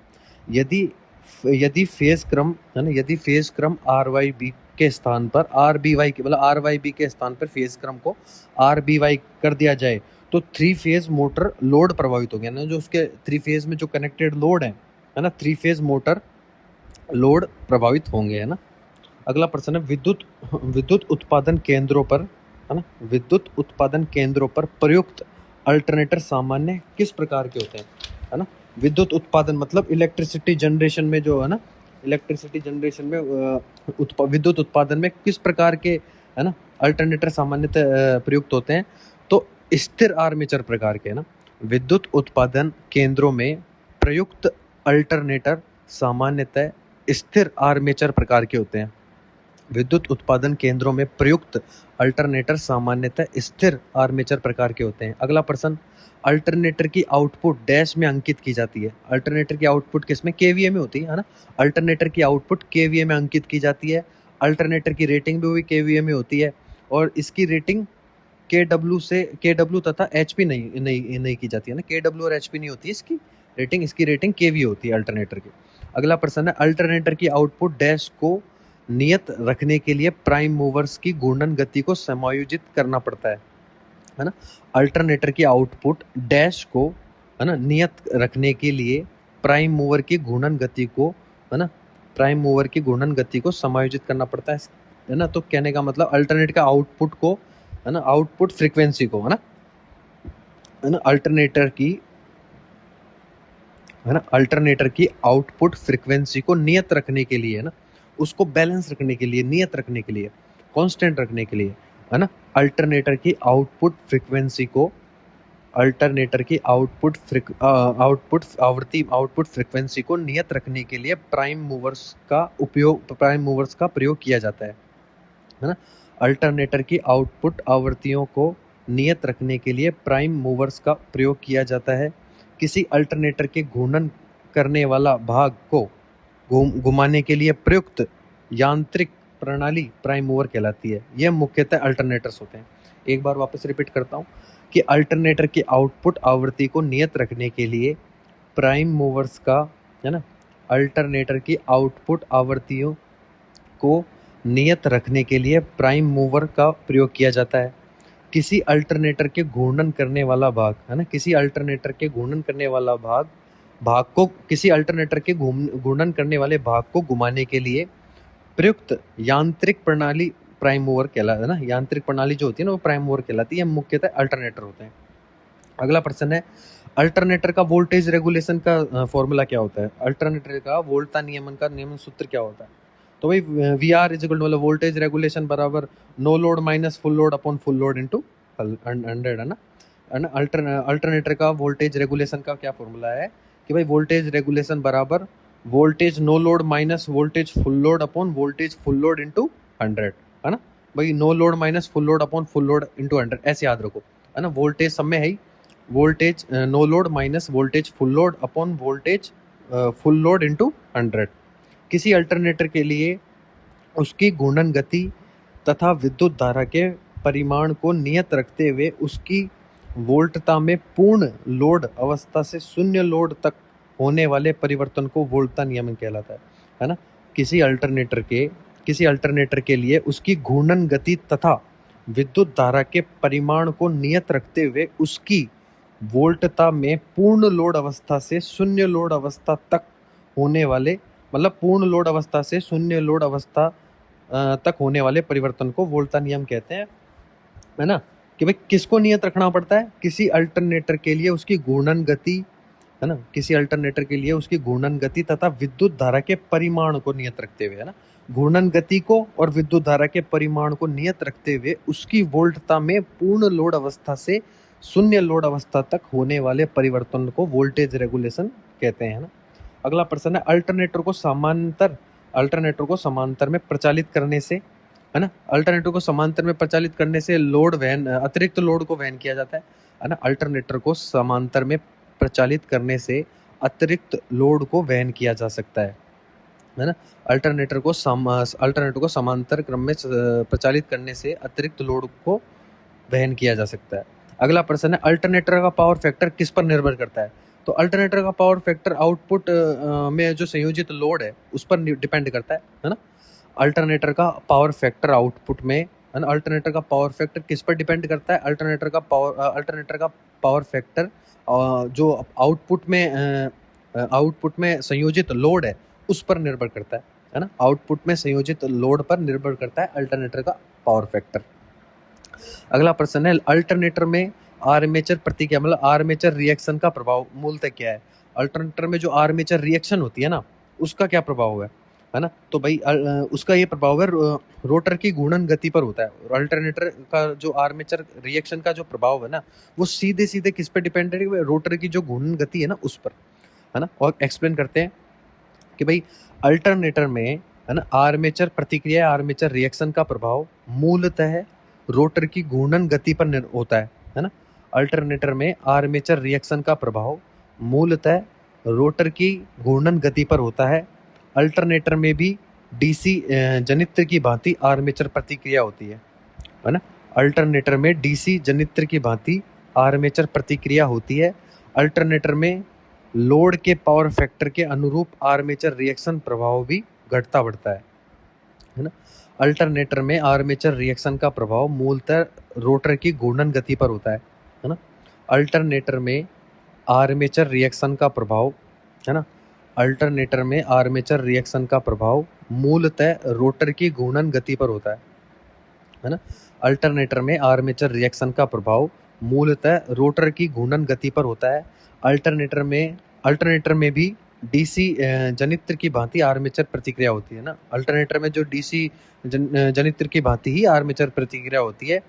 अल्टरनेटर में लोड के पावर फैक्टर के अनुरूप आर्मेचर रिएक्शन प्रभाव भी घटता बढ़ता है ना। लोड पर डिपेंडेंट है ना। अल्टरनेटर में लोड के पावर फैक्टर के अनुरूप आर्मेचर रिएक्शन प्रभाव भी घटता बढ़ता रहता है। अगला प्रश्न है, अल्टरनेटर को अत्यधिक उत्तेजित है ना कहा जाता है जब वह किस पर कार्य करता है ना, डैश पर कार्य करता है। कि अल्टरनेटर को अत्यधिक मतलब ओवर एक्साइटेड कहा जाता है। अल्टरनेटर को अत्यधिक ओवर एक्साइटेड कहा जाता है, मतलब अत्यधिक उत्तेजित, मतलब अल्टरनेटर को ओवर एक्साइटेड कब कहा जाता है, जब वो किस पर कार्य करता है, तो जब वह आगे बढ़ते हुए मतलब लीडिंग पावर फैक्टर पर कार्य करता है ना, तब कहा जाता है। अल्टरनेटर को अधिक उत्तेजित कहा जाता है जबकि वह आगे बढ़ते हुए पावर फैक्टर पर कार्यरत हो। अल्टरनेटर में उत्तेजित दो विधियों से किया जाता है, सेल्फ एक्साइटेशन अल्टरनेटर और वो सेपरेटली एक्साइटेड अल्टरनेटर, है ना। कि भाई अल्टरनेटर को अधिक उत्तेजित कहा जाता है जबकि यह आगे बढ़ते हुए पावर फैक्टर पर कार्य करता है ना। अल्टरनेटर को अधिक उत्तेजित कहा जाता है जबकि वह आगे बढ़ते हुए मतलब आगे बढ़ते हुए जो पावर फैक्टर पर कार्य करता है ना, और कार्यरत होता है ना। अल्टरनेटर को ओवर एक्साइटेड जब कहा जाता है जब वो लीडिंग पावर फैक्टर पर कार्य करता है ना। ये समझो आप तो कि भाई अल्टरनेटर को, है ना, अधिक उत्तेजित अल्टरनेटर को ओवर एक्साइटेड जब कहा जाता है जब वह आगे बढ़ते हुए पावर फैक्टर पर कार्य करता है। और अल्टरनेटर में उत्तेजित, है ना, दो विधियों से, अल्टरनेटर में उत्तेजित दो विधियों से किया जाता है। एक तो सेल्फ, है ना, स्व उत्तेजित अल्टरनेटर मतलब सेल्फ एक्साइटेड अल्टरनेटर, और सेकंड है पृथक उत्तेजित अल्टरनेटर मतलब सेपरेटली एक्साइटेड अल्टरनेटर, है ना। अगला प्रश्न है, अल्टरनेटर को, है ना, सिंक्रोनाइजेशन को परखने के लिए प्रयोग किया जाने वाले प्रचलित विधि कौन सी है ना। अल्टरनेटर्स के सिंक्रोनाइजेशन को परखने के लिए प्रयोग की जाने वाली प्रचलित विधि कौन सी है ना। तो भाई अल्टरनेटर के, है ना, अल्टरनेटर के समन्वय मतलब अल्टरनेटर को सिंक्रोनाइजेशन, है ना, अल्टरनेटर के सिंक्रोनाइजेशन को परखने के लिए प्रयोग किया जाने वाली विधि, है ना, प्रयोग किए जाने वाली प्रचलित विधि है डार्क तथा ब्राइट लैंप विधि, है ना। अल्टरनेटर के जो सिंक्रोनाइजेशन को परखने की जो विधि है ना, वो बहुत प्रचलित विधि है जिसको कहते हैं डार्क तथा ब्राइट लैंप विधि, है ना। अल्टरनेटर के समन्वय, अल्टरनेटर के सिंक्रोनाइजेशन को परखने के लिए प्रयोग किया जाने वाली प्रचलित विधि डार्क तथा ब्राइट लैंप विधि है। डार्क, अब इसमें क्या होता है, डार्क तथा ब्राइट लैंप विधि में अल्टरनेटर और बस बार के बीच लगाए जाने वाले मेन स्विच के फेज व टर्मिनल AB1, BC1 तथा CC1 के बीच श्रेणी क्रम दो लैंप के 3 युग्म संयोजित किए जाते हैं, है ना। श्रेणी क्रम में दो लैंप के 3 युगल संयोजित किए जाते हैं। इस प्रकार एक लैंप युगल डार्क लैंप प्रणाली की भांति, इस प्रकार क्या, एक लैंप युगल, है ना, एक लैंप युगल डार्क लैंप की प्रणाली की भांति और 2 लैंप युगल, है ना, ब्राइट लैंप प्रणाली की भांति कार्य करते हैं, है ना। एक बार वापस रिपीट करता हूँ कि भाई अल्टरनेटर में सिंक्रोनाइजेशन को परखने के लिए प्रयोग किए जाने वाली प्रचलित विधि कौन सी है, डार्क तथा ब्राइट लैंप विधि है ना। अब डार्क तथा ब्राइट लैंप विधि में क्या है कि डार्क तथा ब्राइट लैंप विधि में अल्टरनेटर और जो बसबार होती है, अल्टरनेटर और बसबार के बीच बीच लगाए जाने वाले मेन स्विच के फेज व टर्मिनल AB1, BC1 तथा CC1 के बीच श्रेणी क्रम दो लैंप, है ना। कि भाई अल्टरनेटर और बसबार के बीच लगाए जाने वाले मेन स्विच के, है ना, मेन स्विच के फेज व टर्मिनल, है ना, मेन स्विच के फेज व टर्मिनल AB1, BC1 तथा CC1, है ना, के बीच, है ना, श्रेणी क्रमबद्ध मतलब इन फेज व टर्मिनल AB1, BC1 और CC1 के बीच श्रेणी क्रम में दो लैंपों के, है ना, दो लैंपों के तीन युगल, है ना, दो लैंपों के 3 युगल संयोजित किए जाते हैं। इस प्रकार एक लैंप युगल, है ना, डार्क लैंप प्रणाली की भांति, है ना। इस प्रकार एक लैंप युगल डार्क लैंप प्रणाली की भांति और दो लैंप युगल ब्राइट लैंप प्रणाली की भांति कार्य करते हैं, है ना। डार्क लैंप विधि हो गई, डार्क ब्राइट लैंप विधि। अगला प्रश्न है, अल्टरनेटर द्वारा उत्पादित विद्युत वाहक बल की गणना के लिए जो सूत्र क्या है। तो इसके लिए सूत्र पहले भी आया था, है ना, कि भाई अल्टरनेटर में जो विद्युत वाहक बल उत्पन्न होता है ना, उसके लिए क्या फॉर्मूला है, E = 4.445 FT KP और KD, है ना।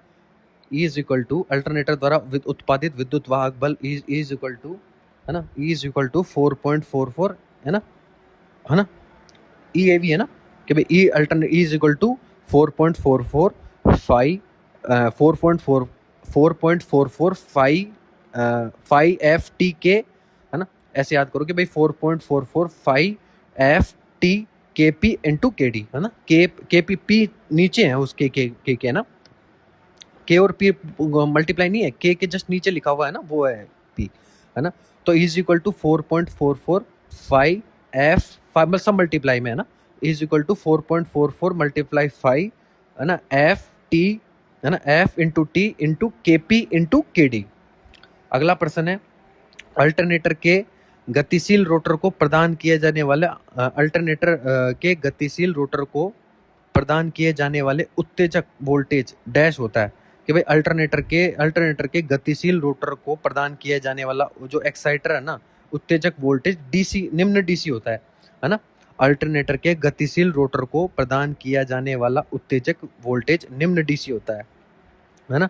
अल्टरनेटर के गतिशील रोटर को प्रदान किया जाने वाला, है ना, अल्टरनेटर के गतिशील रोटर को प्रदान किया जाने वाला उत्तेजक वोल्टेज वोल्टेज, है ना, अल्टरनेटर के गतिशील रोटर को प्रदान किया जाने वाला उत्तेजक वोल्टेज निम्न डीसी होता है ना।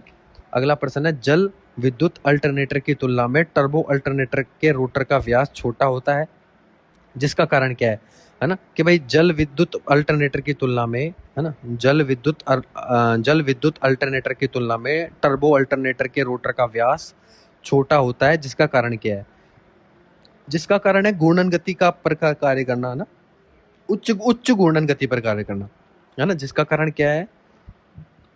उच्च घूर्णन गति पर कार्य करना, है ना। अगला एक्सप्लेन करते हैं कि भाई जल विद्युत अल्टरनेटर की तुलना में, है ना, जल विद्युत अल्टरनेटर की तुलना में टर्बो अल्टरनेटर के रोटर का व्यास छोटा होता है, जिसका कारण उच्च घूर्णन गति पर कार्य करना है। जल टरबाइन के अल्टरनेटर के रोटर को घुमाने के लिए जल टरबाइन प्रयोग की जाती है, और जल टरबाइन को घुमाने के लिए जल की तीव्र धारा की आवश्यकता होती है। इस प्रकार के अल्टरनेटर के घूर्णन गति कम होती है। इसकी पूर्ति के लिए आर्मेचर के पोल्स की संख्या अधिक रखी जाती है ना। इसकी पूर्ति के लिए आर्मेचर के पोल्स की संख्या अधिक रखी जाती है। एक बार वापस एक्सप्लेन करते हैं कि भाई जल विद्युत अल्टरनेटर की तुलना में, है ना, जल विद्युत अल्टरनेटर की तुलना में टर्बो अल्टरनेटर के रोटर का व्यास छोटा होता है, जिसका कारण उच्च घूर्णन गति पर कार्य करना है ना। जिसका क्या कारण है? जिसका कारण उच्च घूर्णन गति, है ना। कि भाई जल विद्युत अल्टरनेटर की तुलना में टर्बो अल्टरनेटर के रोटर का व्यास, है ना, टर्बो अल्टरनेटर के रोटर का व्यास छोटा होता है ना। टर्बो अल्टरनेटर के रोटर का व्यास छोटा होता है, जिसका कारण, है ना, जिसका कारण उच्च घूर्णन गति, है ना, जिसका कारण उच्च घूर्णन गति पर कार्य करना, है ना। जल विद्युत अल्टरनेटर की तुलना में टर्बो अल्टरनेटर के रोटर का व्यास छोटा होता है, जिसका कारण उच्च घूर्णन गति पर कार्य करना है ना। जल टरबाइन के अल्टरनेटर के रोटर को घुमाने के लिए जल टरबाइन प्रयोग किए जाते हैं, और जल टरबाइन के घुमाने के लिए जल की तीव्र धारा की आवश्यकता होती है। इस प्रकार के अल्टरनेटर के घूर्णन गति कम होती है, और इसकी पूर्ति के लिए आर्मेचर के पोल्स की संख्या अधिक रखी जाती है ना। एक बार वापस रिपीट करता हूँ कि भाई जल विद्युत अल्टरनेटर की तुलना में टर्बो अल्टरनेटर के रोटर का व्यास छोटा होता है, जिसका कारण उच्च घूर्णन गति पर कार्य करना है। जल टरबाइन के अल्टरनेटर के रोटर को घुमाने के लिए जल टरबाइन प्रयोग की जाती है। जल टरबाइन को घुमाने के लिए जल की तीव्र धारा की आवश्यकता होती है। इस प्रकार के अल्टरनेटर के घूर्णन गति कम होती है ना। इस प्रकार के अल्टरनेटर के घूर्णन गति कम होती है, और इसकी पूर्ति के लिए आर्मेचर के पोल्स की संख्या अधिक रखी जाती है। अगला सवाल है, दो अल्टरनेटर में, है ना, दो अल्टरनेटर में सिंक्रोनाइजेशन स्थापित करने के बाद एक अल्टरनेटर से दूसरे अल्टरनेटर पर लोड शिफ्ट करने के लिए क्या करना पड़ता है ना। दो अल्टरनेटर में सिंक्रोनाइजेशन स्थापित करने के बाद एक अल्टरनेटर से दूसरे अल्टरनेटर पर लोड शिफ्ट करने के लिए क्या करना पड़ता है? हाँ, तो दो अल्टरनेटर में समन्वय स्थापित करने के बाद, है ना, दो अल्टरनेटर में सिंक्रोनाइजेशन स्थापित करने के बाद एक अल्टरनेटर से दूसरे अल्टरनेटर पर लोड शिफ्ट करने के लिए इनकमिंग मशीन के प्राइम मूवर्स की फ्यूल सप्लाई बढ़ाई जाती है ना। कि भाई दो अल्टरनेटर में सिंक्रोनाइजेशन स्थापित करने के बाद एक अल्टरनेटर से दूसरे अल्टरनेटर पर लोड शिफ्ट करने के लिए इनकमिंग मशीन के प्राइम मूवर की फ्यूल सप्लाई बढ़ाई जाती है। एक बार वापस रिपीट करते हैं कि भाई दो अल्टरनेटर में सिंक्रोनाइजेशन स्थापित करने के बाद, है ना, दो अल्टरनेटर में सिंक्रोनाइजेशन स्थापित करने के बाद एक अल्टरनेटर से दूसरे अल्टरनेटर पर लोड शिफ्ट करने के लिए इनकमिंग मशीन के प्राइम मूवर की फ्यूल सप्लाई बढ़ाई जाती है। अगला प्रश्न है कि भाई अगला प्रश्न है स्टार कनेक्शन है, बीच में न्यूट्रल है, तो इसको क्या कहेंगे? इसको दिया गया चित्र अल्टरनेटर किसका है? अल्टरनेटर प्रकार का होता है, तो ये कौन सा है? अर्थ प्रकार का, है ना, अर्थ युक्त स्टार कनेक्शन है ना। दिया गया कनेक्शन क्या है? मतलब स्टार है, स्टार संयोजन है और बीच में जो न्यूट्रल है उसमें न्यूट्रल कर रखा है ना, बीच में जो पॉइंट होता है उसमें न्यूट्रल कर रखा है, तो ऐसा कनेक्शन कौन सा है? ये है अर्थयुक्त स्टार संयोजित, है ना, अर्थयुक्त स्टार संयोजित।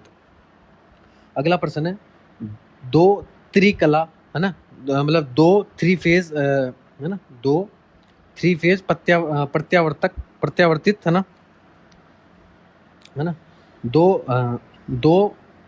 त्रिकला प्रत्यावर्ती अल्टरनेटर, मतलब दो थ्री फेज अल्टरनेटर में के तुल्य, मतलब दो त्रिकला प्रत्यावर्तित अल्टरनेटर के तुल्यांकन, मतलब सिंक्रोनाइजेशन के लिए जब सर्व अदीप्त लैंप विधि प्रयोग की जाती है तो लैंप एक ही समय पर अदीप्त नहीं होते किंतु विभिन्न समय पर होते हैं।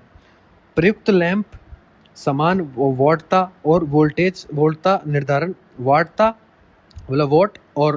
निर्धारण के हैं। लैंप संयोजन की जांच की गई और सही पाई गई यह निम्नलिखित में से किसी एक कारक में अंतर के कारण होता है ना। एक बार वापस रिपीट करता हूँ प्रश्न को कि भाई दो है ना त्रिकला के अल्टरनेटर, मतलब दो थ्री फेज अल्टरनेटर के सिंक्रोनाइजेशन के लिए, है ना, मतलब दो थ्री फेज अल्टरनेटर के सिंक्रोनाइजेशन के लिए जब सर्व अदीप्ति लैंप विधि प्रयोग की जाती है तो लैंप एक समय पर अदीप्ति नहीं होते हैं, मतलब एक समय पर नहीं जलते किंतु विभिन्न समय पर जलते हैं। प्रयुक्त लैंप समान वाट और वोल्टता निर्धारण के हैं। लैंप संयोजन की जांच की गई और सही पाई गई यह निम्नलिखित में से किस एक कारक के अंतर के कारण होता है? तो ये होता है कला अनुक्रम के मतलब जो फेज के कारण होता है ना, फेज अनुक्रम के कारण, है ना, कि भाई दो त्रिकला अल्टरनेटर के तुल्यांक के लिए जब सर्व अदीप्त लैंप विधि प्रयोग की जाती है तो लैंप एक ही समय पर अदीप्ति नहीं होते हैं किंतु विभिन्न समय पर होते हैं। प्रयुक्त लैंप समान वोल्टता निर्धारण के हैं, समान वोल्ट और वोल्टता निर्धारण के हैं। लैंप संयोजन की जांच की गई और कला अनुक्रमण के कारण सही पाया गया, है ना, मतलब ये जो भी होता है ना, अंतर क्या है? कला अनुक्रमण, इसका अंतर है। अगला प्रश्न है आरपीएम दे रखे हैं 200, पोषण प्रति चक्र 0.05 mm है तो पोषण प्रति मिनट क्या होगा, है ना। यदि आरपीएम 200, है ना, पोषण प्रति चक्र है 0.05 mm तो पोषण प्रति मिनट क्या होगा, है ना, तो पोषण प्रति मिनट होगा। तो देखो रेगुलेशन प्रति मिनट कितने दे रखे हैं? 200, है ना, तो एक चक्र में पोषण कितना है? 0.05, तो टोटल मल्टीप्लाई कर दो 200 में 0.05 तो 10 mm आ गई। तो 200 चक्र में पोषण कितना हो गया? 10 mm, है ना, 0.05 इंटू 200 तो 10 mm आ गई। एक चक्कर के लिए पोषण 0.05 था और वोल्टेज आरपीएम दे रखे हैं 200, तो 200 इंटू 0.05 कर देंगे तो 200 चक्कर का जितना भी पोषण है वो आ जाएगा, 10 mm आ गया ना। अगला प्रश्न है उस कथन को खोजिए जो सही नहीं है ना, उस कथन को खोजिए जो सही नहीं है। अल्टरनेटर में क्षेत्र रोटर पर समायोजित किया जाता है, अल्टरनेटर में क्षेत्र मतलब फील्ड रोटर पर समायोजित किया जाता है और आर्मेचर वाइंडिंग स्टेटर पर, क्योंकि, है ना, क्योंकि भाई उत्तेजन के लिए आवश्यक शक्ति न्यून वोल्टेज पर कम होती है। कि भाई अल्टरनेटर में क्षेत्र मतलब अल्टरनेटर में फील्ड रोटर पर समायोजित किया जाता है ना, अल्टरनेटर में फील्ड रोटर पर समायोजित किया जाता है, आर्मेचर वाइंडिंग स्टेटर पर, क्योंकि आवश्यक स्लिप रिंग केवल 2 होती है ना, क्योंकि आवश्यक स्लिप रिंग केवल 2 होती है, और तथा हार्मोनिक्स कम हो जाते हैं। उच्च वोल्टेज के लिए विद्युत रोधन सुगमता से किया जाता है ना। उच्च वोल्टेज के लिए विद्युत रोधन, है ना, उच्च वोल्टेज के लिए विद्युत रोधन सुगमता से किया जाता है। अल्टरनेटर में 2 प्रकार की सप्लाई की आवश्यकता होती है, एसी व DC supply. DC supply excitation हेतु होता है ना, कि भाई देखो एक बार वापस रिपीट करते हैं। अल्टरनेटर में है ना जो फील्ड होती है वो रोटर, फील्ड वाइंडिंग रोटर पर होती है ना। अल्टरनेटर में फील्ड मतलब क्षेत्र रोटर पर समायोजित किया जाता है, और है ना, और आर्मेचर वाइंडिंग स्टेटर पर, क्योंकि आवश्यक स्लिप रिंग केवल 2, है ना, क्योंकि आवश्यक स्लिप रिंग केवल 2 होती है, तथा हार्मोनिक्स कम हो जाते हैं। उच्च वोल्टेज के लिए विद्युत रोधन सुगमता से किया जाता है ना। उच्च वोल्टेज के लिए विद्युत रोधन सुगमता से किया जाता है। अल्टरनेटर में दो प्रकार की सप्लाई की आवश्यकता होती है, एसी व DC supply. DC supply excitation हेतु होता है। एक बार वापस रिपीट करता हूँ कि भाई अल्टरनेटर में क्षेत्र मतलब फील्ड वाइंडिंग रोटर पर समायोजित की जाती है, आर्मेचर वाइंडिंग स्टेटर पर, क्योंकि आवश्यक स्लिप रिंग केवल 2 होती है, तथा हार्मोनिक्स कम हो जाते हैं। उच्च वोल्टेज के लिए विद्युत रोधन सुगमता से किया जाता है।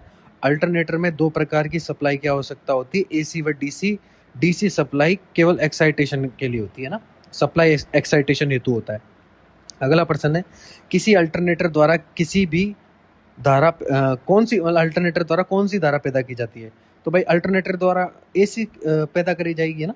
एक अल्टरनेटर द्वारा सर्वदा एसी धारा पैदा की जाती है, जो डीसी जनरेटर द्वारा उत्पादित होती है। प्रत्यावर्तक में 3 स्लिप रिंग का प्रयोग होता है। एक प्रत्यावर्तक की रेटिंग केवीए होती है ना। एक बार वापस रिपीट करता हूँ कि भाई अल्टरनेटर में है ना हमेशा एसी धारा पैदा की जाएगी, जो डीसी जनरेटर द्वारा उत्पादित होती है ना, जो डीसी जनरेटर द्वारा उत्पादित होती है। प्रत्यावर्तक अल्टरनेटर में 3 स्लिप रिंग का प्रयोग होता है। यह प्रत्यावर्तक की रेटिंग केवीए में होती है। अगला प्रश्न है, 8 पोल का एक अल्टरनेटर 375 आरपीएम स्पीड से घूम रहा है, तो अल्टरनेटर की फ्रीक्वेंसी क्या होगी? है ना, 8 पोल का अल्टरनेटर है, 375 आरपीएम पे घूम रहा है ना, स्पीड से घूम रहा है, और अल्टरनेटर की फ्रीक्वेंसी तो वही एफ बराबर पी एन अपॉन 120 है ना। एन बराबर 120 एफ अपॉन पी होता है ना। एफ बराबर पी एन अपॉन 120 से कर लेंगे, है ना। तो इसमें आ जाएगी फ्रीक्वेंसी 25 चक्र प्रति सेकंड इसकी फ्रीक्वेंसी आएगी। जब अपन पुट कर देंगे ना वैल्यू 8 गुणा 375/120, तो 25 साइकिल पर मिनट पर सेकंड आ जाएगी, 25 साइकिल पर सेकंड। अगला प्रश्न है, 4 पोल और 1800 आरपीएम की दर से घूमने वाले अल्टरनेटर द्वारा उत्पन्न वोल्टेज की आवृत्ति क्या होगी? वही सेम प्रश्न है ना। फ्रीक्वेंसी मतलब पी एन एफ बराबर पी एन अपॉन 120, तो 1800 गुणा 4/120 तो आ जाएगी 60 हर्ट्ज आवृत्ति, है ना। 60 हर्ट्ज आवृत्ति आ जाएगी। 4 पोल दे रखे हैं और एक 1800 आरपीएम है, तो 1800 गुणा 4/120 60 हर्ट्ज आ जाएगी।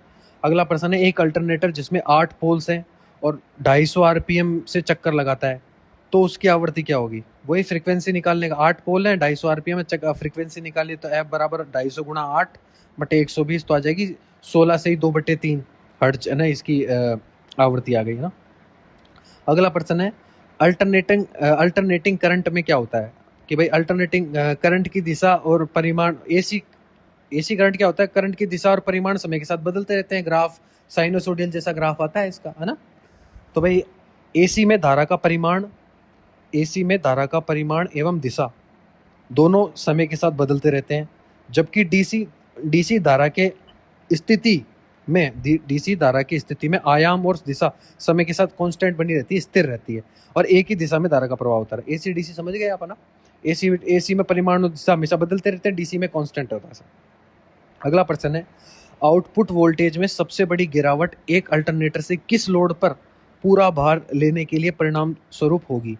है ना, आउटपुट वोल्टेज में सबसे बड़ी गिरावट एक अल्टरनेटर से किस लोड पर पूरा भार लेने के लिए पूरा भार लेने के लिए परिणाम स्वरूप होगी। तो कौन सी होगी? LPF है ना, LPF इंडक्टिव लोड में है ना, कि भाई आउटपुट वोल्टेज में सबसे बड़ी गिरावट एक अल्टरनेटर से LPF इंडक्टिव लोड पर पूरा भार लेने से परिणाम स्वरूप होगी, है ना। आउटपुट वोल्टेज में सबसे बड़ी गिरावट एक अल्टरनेटर से LPF इंडक्टिव लोड पर पूरा भार लेने के परिणाम स्वरूप होगी, है ना।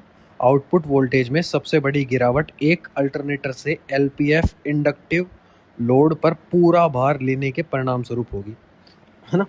अब कुछ एग्जाम पॉइंट्स है वो भी डिस्कस करते हैं कि भाई अल्टरनेटर के रोटर को डीसी सप्लाई प्रदान करने वाली युक्ति कौन सी होती है ना। अल्टरनेटर के रोटर को डीसी सप्लाई प्रदान करने वाली युक्ति एक्साइटर होती है, एक्साइटर कहलाती है ना। अल्टरनेटर की आवर्ती की निकालने के लिए सूत्र फॉर्मूला क्या है? F बराबर PN/120।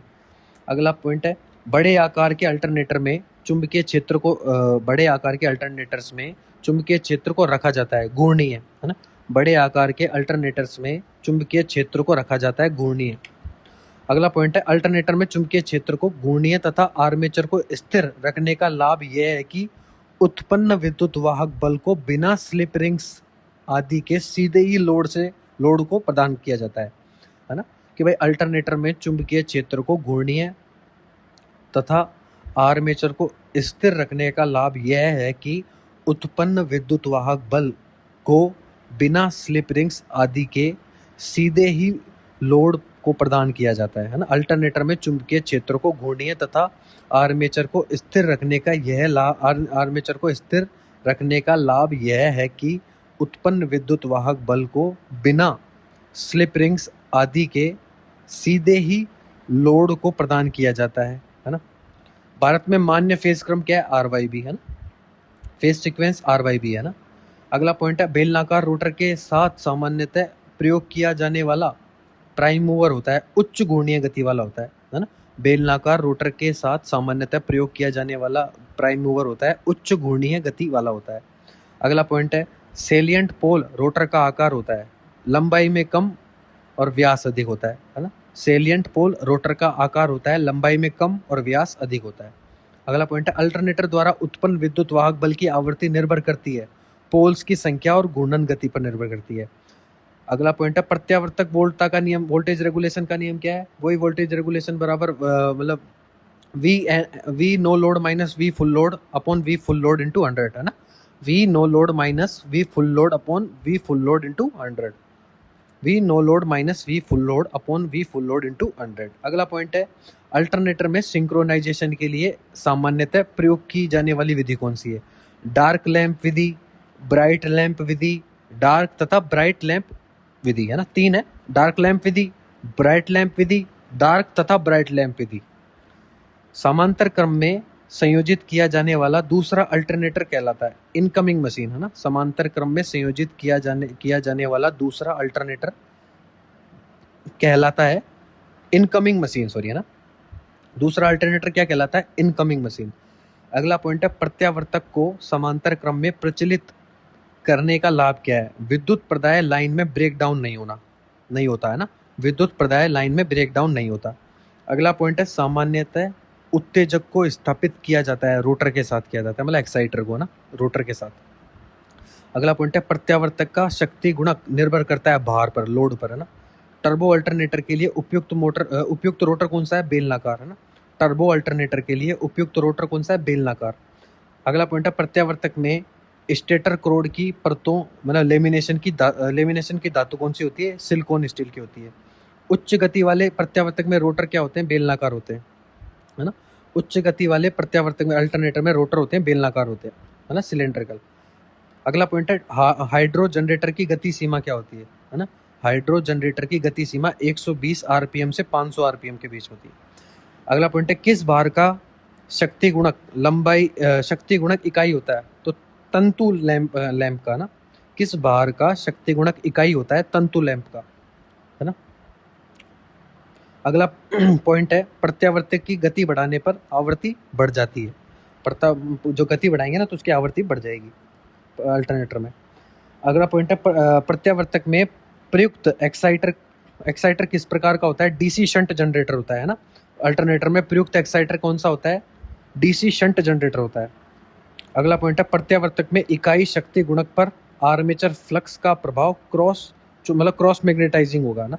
प्रत्यावर्तक में इकाई पावर फैक्टर मतलब यूनिटी पावर फैक्टर पर आर्मेचर फ्लक्स का प्रभाव क्रॉस मैग्नेटाइजिंग हो है ना, क्रॉस चुंबकन होता है। अगला पॉइंट है शून्य भार पर प्रचलित प्रत्यावर्तक के प्रथम चालक मतलब प्राइम मूवर को दी गई शक्ति द्वारा लौह हानियों की पूर्ति होती है ना। शून्य भार पर प्रचलित अल्टरनेटर के प्रथम चालक मतलब प्राइम मूवर को दी गई शक्ति द्वारा लौह हानि की पूर्ति होती है। फ्रेसिस हाइड्रोलिक टरबाइन द्वारा है ना, टरबाइन द्वारा चलित प्रत्यावर्तक की गति निम्न माध्यम होगी है ना। अगला पॉइंट है प्रत्यावर्तक में विभिन्न वोल्टापात निर्भर करने के लिए वोल्टा के शक्ति गुणक पर है ना। प्रत्यावर्तक में विभिन्न वोल्टापात निर्भर करते हैं भार के शक्ति गुणक पर मतलब लोड के पावर फैक्टर पर ना, शक्ति गुणक पर।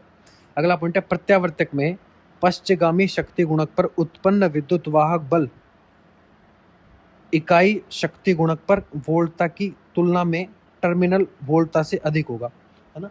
अल्टरनेटर में पश्चगामी शक्ति गुणक पर उत्पन्न विद्युत वाहक बल इकाई शक्ति गुणक पर वोल्टता की तुलना में टर्मिनल वोल्टता से अधिक होगा है ना।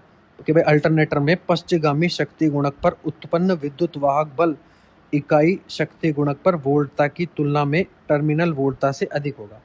अगला पॉइंट है प्रत्यावर्तक में जो एक्साइटर वोल्टेज लगभग कितना होता है? उत्तेजक वोल्टेज लगभग कितना होता है प्रत्यावर्तक में? उत्तेजक है ना मतलब एक्साइटर वोल्टेज लगभग कितना होता है? 120 वोल्ट से 250 वोल्ट तक है ना। अगला पॉइंट है बेलनाकार रोटर की गति प्राय कितनी होती है? 3000 आरपीएम होती है ना। बेलनाकार रोटर की गति प्राय कितनी होती है? 3000 आरपीएम होती है। बेलनाकार रोटर वाले प्रत्यावर्तक में ध्रुवों की संख्या प्राय कितनी होती है? 2 होती है ना। सिलेंड्रिकल रोटर वाले अल्टरनेटर में ध्रुवों की संख्या प्राय 2 होती है। प्रत्यावर्तक में प्रेरित विद्युत वाहक बल का समीकरण क्या है भाई? E = 4.44 kp into KD into phi into F into T voltage पर फेज है ना। E = 4.44 kp KD phi F T है ना। 4.44 kp KD phi F T है ना, phi F T है ना। 4.4 E = 4.44 kp KD phi F T voltage पर फेज। अगला प्रश्न है जा तरंग वोल्टेज के लिए फॉर्म फैक्टर KF का मान कितना होता है? 1.11 होता है ना। कि भाई जा तरंग होती है ना साइनसोडियल वेव, जा तरंग वोल्टेज के लिए वोल्टा के लिए फॉर्म फैक्टर है ना, फॉर्म फैक्टर का मान KF का मान 1.11 होता है। कौन सा उपकरण प्रत्यावर्तक के लिए उपयुक्त प्रथम चालक है? शंट जनरेटर है। प्रत्यावर्तक का नियमन ऋणात्मक होगा है ना। प्रत्यावर्तक का रेगुलेशन ऋणात्मक होगा अग्रगामी शक्ति गुणक पर है ना, अग्रगामी पावर फैक्टर पर है ना। प्रत्यावर्तक के नियमन का अर्थ है शून्य लोड से पूर्ण लोड तक टर्मिनल वोल्टता में परिवर्तन है ना। प्रत्यावर्तक में नियमन का अर्थ क्या होता है भाई? रेगुलेशन का अर्थ क्या है कि भाई शून्य वोल्टेज से पूर्ण लोड तक टर्मिनल वोल्टता में परिवर्तन।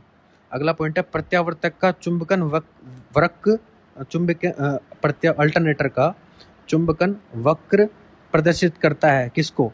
उत्तेजन धारा है ना, उत्तेजन धारा एवं टर्मिनल वोल्टता में संबंध है ना। किसको प्रदर्शित करता है? अल्टरनेटर का चुंबकन वक्र उत्तेजन मतलब एक्साइटेशन करंट एवं टर्मिनल वोल्टता में संबंध।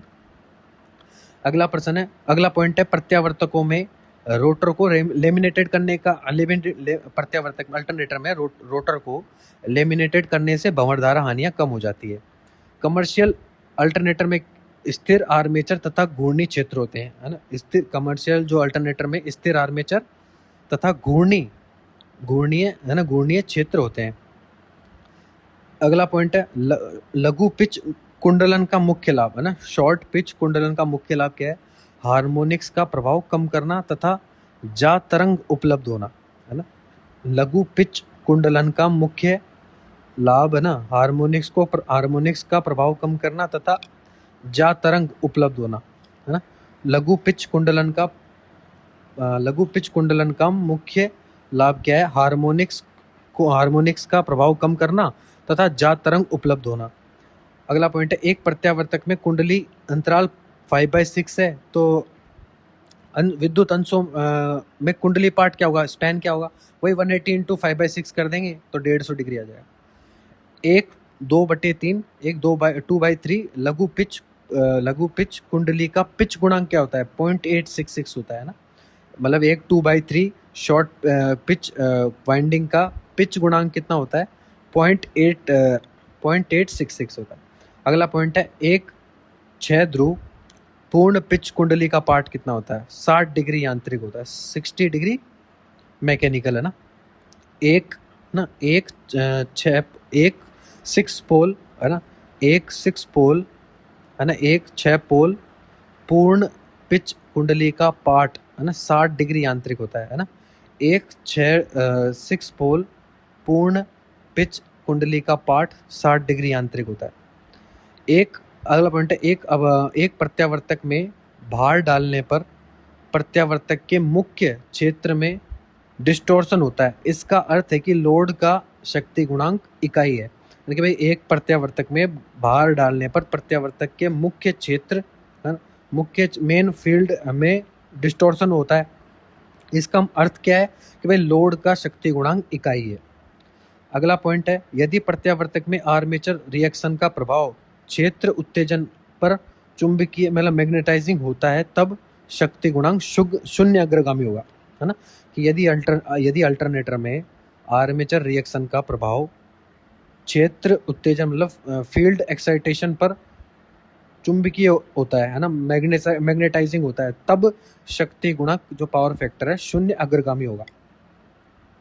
यदि प्रत्यावर्तक में आर्मेचर रिएक्शन के प्रभाव से क्षेत्र पर विचुंबकन प्रभाव पड़ता है ना। विचुंबकन मतलब अगर चुंबकीय प्रभाव पड़ता है, आर्मेचर रिएक्शन का अगर उत्तेजन पर चुंबकीय प्रभाव पड़ता है तो शक्ति गुणक शून्य अग्रगामी होगा। और अगर आर्मेचर जो अल्टरनेटर में आर्मेचर रिएक्शन के प्रभाव से क्षेत्र पर विचुंबकन का प्रभाव पड़ता है, तब शक्ति गुणक शून्य पश्चगामी होगा। विचुंबकन के टाइम पे तो शून्य पश्चगामी और चुंबकीय के टाइम पे शून्य अग्रगामी। अगला पॉइंट है, प्रत्यावर्तक में डैम्पर वाइंडिंग के प्रयोग से हंटिंग समाप्त हो जाती है ना। अल्टरनेटर में जो डैम्पर वाइंडिंग करते हैं ना, डैम्पर कुंडली के प्रयोग से हंटिंग जो दोष होता है समाप्त हो जाता है ना। प्रत्यावर्तक में डैम्पर वाइंडिंग के प्रयोग से हंटिंग समाप्त हो जाती है। अगला पॉइंट है, विद्युत मशीन में से कौन सी हानियां स्थिर नहीं है? विद्युत मशीन में से कौन सी हानियां स्थिर नहीं है? तो मुख्य फ्लक्स पर आर्मेचर फ्लक्स का प्रभाव, है ना। मुख्य फ्लक्स पर आर्मेचर फ्लक्स का प्रभाव। अगला पॉइंट है, अनंत बसबार से, है ना, अनंत बसबार से स्थिर आवृत्ति एवं स्थिर वोल्टेज प्राप्त होती है ना। अनंत बसबार से स्थिर आवृत्ति एवं स्थिर वोल्टता प्रदान होती है। अनंत जो बसबार होता है ना, उनसे कांस्टेंट फ्रीक्वेंसी एवं कांस्टेंट, है ना, स्थिर वोल्टेज प्राप्त होते हैं, स्थिर आवृत्ति एवं स्थिर वोल्टेज प्राप्त होते हैं। अगला पॉइंट है, प्रत्यावर्तक द्वारा अधिकतम सप्लाई की जाने वाली धारा निर्भर करती है चुंबकीय क्षेत्र की तीव्रता पर निर्भर करती है। अगला पॉइंट, विद्युत मशीन में कौन सी हानियां स्थिर नहीं होती? ताम्र हानियां मतलब कॉपर हानियां, है ना। विद्युत मशीन में कौन सी हानियां स्थिर नहीं है? ताम्र हानियां मतलब कॉपर हानियां।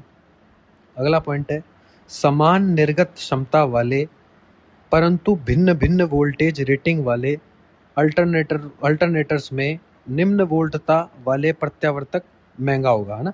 कि भाई समान निर्गत क्षमता वाले परंतु विभिन्न वोल्टेज रेटिंग वाले प्रत्यावर्तकों में निम्न वोल्टता वाला प्रत्यावर्तक महंगा होगा, है ना।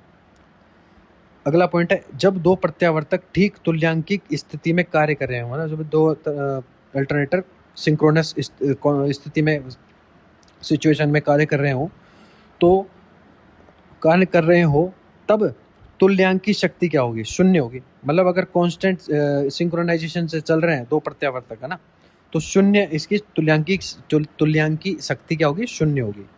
अगला पॉइंट है, एक समांतर में प्रचलित अल्टरनेटर्स में, है ना, दो एक समांतर में प्रचलित प्रत्यावर्तकों के समूह में कौन सा उपकरण सम्मिलित नहीं होता?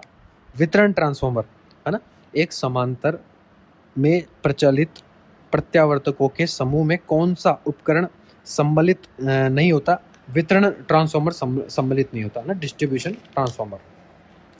अगला पॉइंट है प्रत्यावर्तक है ना, प्रत्यावर्तक में प्रेरित वोल्टेज में है ना, प्रत्यावर्तक में प्रेरित वोल्टेज में हार्मोनिक्स कम करने के लिए क्या उपाय करते हैं? हार्मोनिक्स को कम करने के लिए खांचे है ना तिरछे बनाए जाते हैं, है ना, खांचे तिरछे करना। अगला पॉइंट है किस विधि द्वारा वोल्टेज नियमन का मान वास्तविक मान से अधिक प्राप्त होने की संभावना है ना, किस विधि द्वारा वोल्टेज नियमन का मान वास्तविक मान से अधिक होने की संभावना है? तुल्यकाली प्रतिबाधा विधि है ना, तुल्यकाली प्रतिबाधा विधि। अगला पॉइंट है प्रत्यावर्तक के हाइड्रोजन शीतलन विधि से कुंडली हानियां कम होती है ना, प्रत्यावर्तक के हाइड्रोजन शीतलन विधि से कुंडली हानियां कम होती है। अगला पॉइंट है हाइड्रोजन गैस प्रत्यावर्तक में ऑक्सीजन के साथ संयोग कर जल बनाती है, जिससे है ना अल्टरनेटर्स का शीतलन होता है। हाइड्रोजन गैस प्रत्यावर्तक में ऑक्सीजन के साथ संयोजन कर जल बनाती है, जिससे अल्टरनेटर का शीतलन मतलब कूलिंग होती है। अगला पॉइंट है प्रत्यावर्तक मतलब अल्टरनेटर्स की कुंडली का तापक्रम सामान्य से अधिक होने पर क्या होगा? मशीन का कार्यकाल कम हो जाएगा है ना, तापक्रम जो टेम्परेचर है वो सामान्य से अधिक होने पर इसका मशीन का जो कार्यकाल है वो कम होता है ना। कौन सा प्रथम चालक अधिक दक्ष नहीं है? भाप इंजन है ना, कौन सा प्रथम चालक अधिक दक्ष नहीं है? भाप इंजन। अगला प्रश्न है अगला पॉइंट है उच्च क्षमता के प्रत्यावर्तक में प्रयुक्त रोटर शाफ्ट में प्रयुक्त बियरिंग कौन सा होता है? General bearing. किस गति पर प्रत्यावर्तक की साधारणतया नहीं प्रचालित किया जाता है? 2000 आरपीएम पर है ना, किस गति पर प्रत्यावर्तक की साधारणतया नहीं प्रचालित किया जाता है? 2000 आरपीएम पर।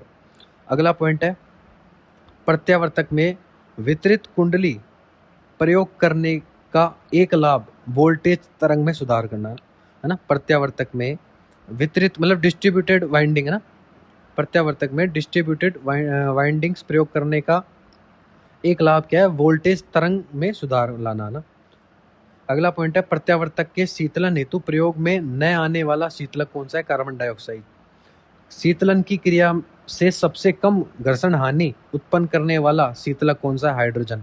समांतर में प्रचालित प्रत्यावर्तकों में से किसी एक का उत्तेजन परिवर्तन करने से प्रभावित न होने वाली राशि कौन सी है? प्रत्यावर्ती में भार वितरण। अगला पॉइंट है किसी विधि द्वारा प्रत्यावर्तक में किस विधि द्वारा प्रत्यावर्तक में हंटिंग को नहीं रोका जा सकता? प्रथम चालक की गति कम करने पर है ना, प्रथम चालक की गति कम करने पर। अगला पॉइंट है प्रत्यावर्तक में प्रथम चालक असफल होने की स्थिति में प्रचलित होने वाली रिले उत्क्रम शक्ति रिले है ना, प्रत्यावर्तक में प्रथम चालक असफल होने की स्थिति में प्रचलित होने वाली रिले उत्क्रम शक्ति रिले। अगला पॉइंट है हाइड्रोजन गैस की ऊष्मीय चालकता वायु की ऊष्मीय चालकता से कम होती है ना, हाइड्रोजन गैस की ऊष्मीय चालकता वायु की ऊष्मीय चालकता से कम है।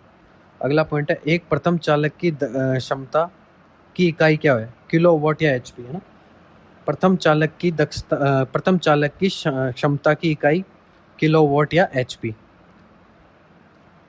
अगला पॉइंट है प्रत्यावर्तक में आर्मेचर प्रतिक्रिया का निर्धारण केवल शक्ति गुणक से होता है ना, प्रत्यावर्तक में आर्मेचर प्रतिक्रिया का निर्धारण शक्ति गुणक से होता है।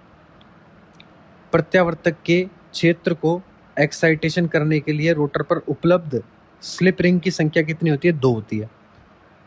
प्रत्यावर्तक के आर्मेचर 3 फेज में असंतुलित धारा प्रवाहित होने से रोटर गर्म हो जाएगा और रोटर में कंपन होंगे है ना, प्रत्यावर्तक के आर्मेचर 3 फेज में असंतुलित धारा प्रवाहित होने से रोटर गर्म हो जाएगा और रोटर में कंपन होंगे।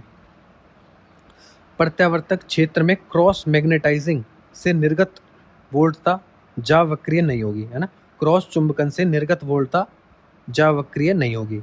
दो समांतर में प्रचालित प्रत्यावर्तकों की केवीए तथा लोड सप्लाई करने की क्षमता क्रमशः परिवर्तित की जा सकती है उत्तेजन परिवर्तन एवं निविष्ट शक्ति परिवर्तन द्वारा, है ना। कि भाई दो समांतर में प्रचालित, है ना, दो समांतर में प्रचालित प्रत्यावर्तकों की केवीए तथा लोड सप्लाई करने की क्षमता क्रमशः परिवर्तित की जा सकती है उत्तेजन परिवर्तन एवं निविष्ट शक्ति परिवर्तन द्वारा। अगला पॉइंट है, प्रत्यावर्तक के समांतर प्रचालन की कई विधियां हैं।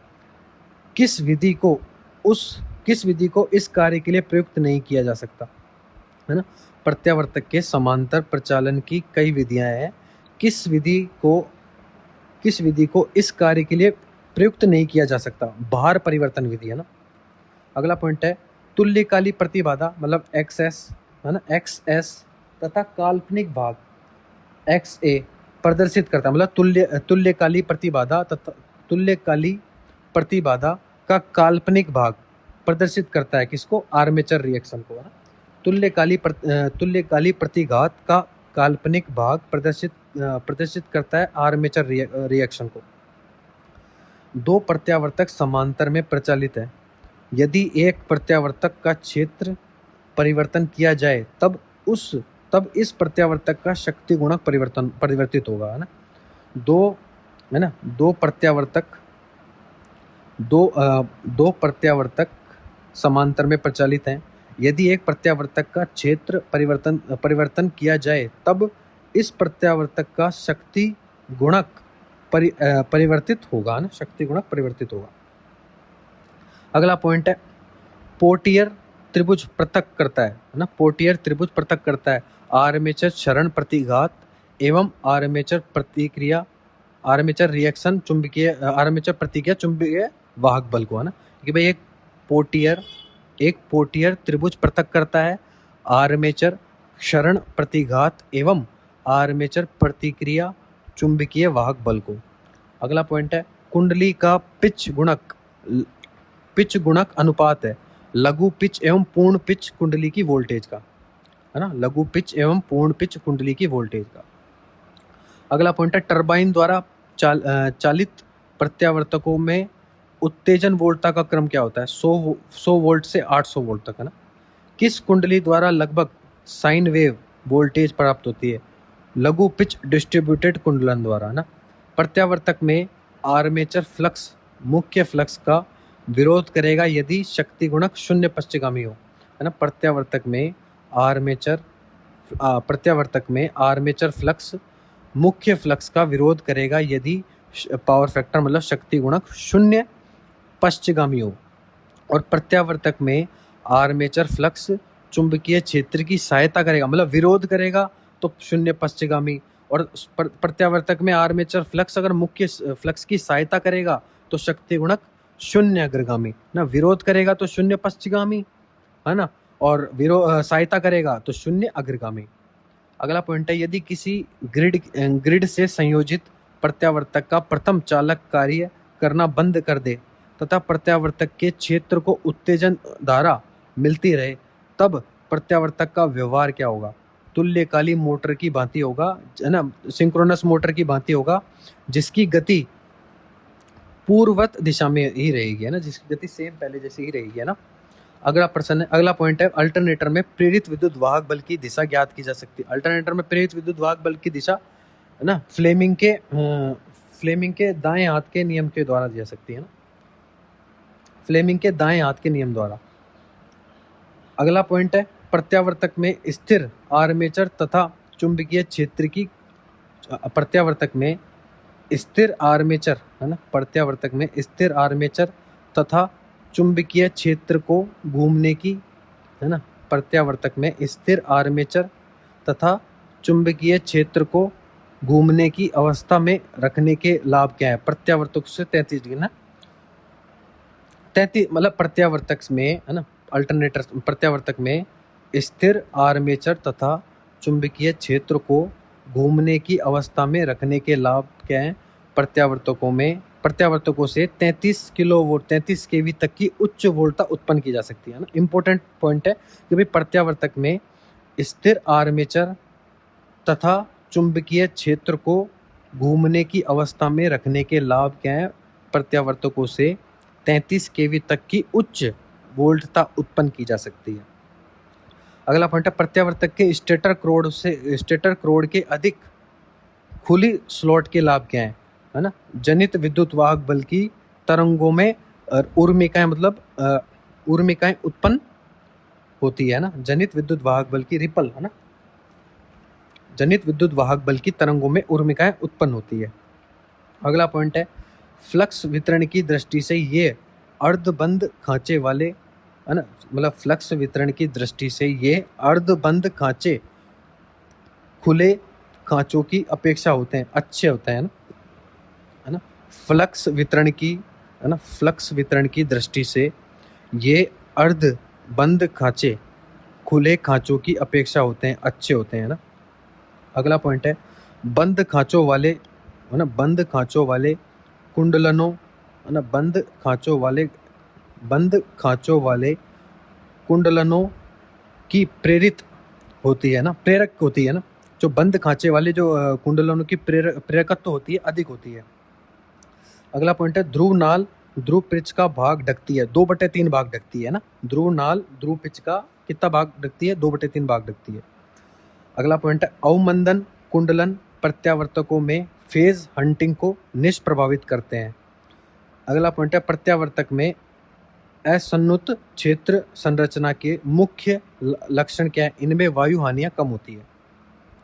अगला पॉइंट है संकेंद्री कुंडलन होते हैं, लैंप कुंडलन और तरंग लैप और वेव है ना। संकेंद्री जो है ना, लैप कुंडलन और तरंग कुंडलन है ना। लैप वाइंडिंग और wave winding.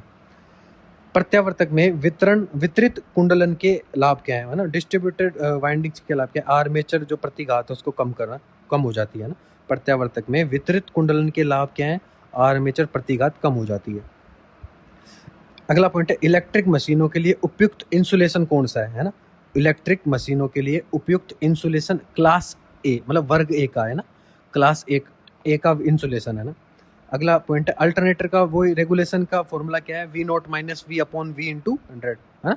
V0 - V upon V into 100% में ना। अगला पॉइंट है अल्टरनेटर में लोड बढ़ने पर आर्मेचर प्रतिक्रिया के कारण टर्मिनल वोल्टेज कम होती है और बढ़ जाती है। सिंक्रोनस मशीन में प्रेरित ईएमएफ के एक फेज में से अर्थ हार्मोनिक समाप्त करने के लिए है ना। सिंक्रोनस मशीन में प्रेरित ईएमएफ के एक फेज में से अर्थ हार्मोनिक समाप्त मतलब एलिमिनेट करने के लिए कुंडली का पिच होता है। पिच होगा कितना होगा, R-1/R होगा है ना। सिंक्रोनस मशीन में प्रेरित ईएमएफ के एक फेज में से अर्थ हार्मोनिक्स समाप्त मतलब एलिमिनेट करने के लिए कुंडलियों का पिच कितना होगा, R-1/R है ना। R-1/R है ना। फ्रिक्शन ऑफ फुल पिच है ना। अगला पॉइंट है पांचवें हार्मोनिक्स को समाप्त करने के लिए क्रोडिंग एंगल क्या होगा ना। श्रोडिंग एंगल क्या होगा, 36 डिग्री है ना। कि भाई पांचवें हार्मोनिक्स है ना। पांचवें हार्मोनिक्स को समाप्त करने के लिए पांचवें हार्मोनिक्स को समाप्त करने के लिए है ना। पांचवें हार्मोनिक्स को समाप्त करने के लिए जो श्रोडिंग एंगल वो कितना होगा, तो 180 में वही 5 का भाग दे देंगे तो कितना है, 36 डिग्री आ गया। अगला पॉइंट है भारत में प्रयुक्त सबसे बड़े अल्टरनेटर की क्षमता कितनी है। भारत में प्रयुक्त सबसे बड़े अल्टरनेटर की क्षमता है 500 मेगावाट है ना। भारत में प्रयुक्त सबसे बड़े अल्टरनेटर की क्षमता है 500 मेगावाट। अगला पॉइंट है स्ट्रोबोस्कोप यंत्र ना। स्ट्रोबोस्कोप यंत्र का उपयोग क्या है ना। स्ट्रोबोस्कोप है ना। स्ट्रोबोस्कोप यंत्र का क्या उपयोग है, सिंक्रोनस जनरेटर की सिंक्रोनाइजेशन करना है ना। स्ट्रोबोस्कोप है ना। स्ट्रोबोस्कोप है ना। स्ट्रोबोस्कोप यंत्र का बोला भी नहीं जा रहा है ना। स्ट्रोबोस्कोप यंत्र का उपयोग क्या है कि सिंक्रोनस जनरेटर को सिंक्रोनाइजेशन करना है ना, ये स्ट्रोबोस्कोप का कार्य है ना। अगला पॉइंट है अल्टरनेटर के शॉर्ट सर्किट, है ना, अल्टरनेटर के शॉर्ट सर्किट अभिलक्षण सदा कितना कैसे होते हैं, लीनियर होते हैं, है ना। अल्टरनेटर के शॉर्ट सर्किट अभिलक्षण सदा लीनियर होते हैं, है ना। तो ये चैप्टर यहीं समाप्त होता है। Thank you.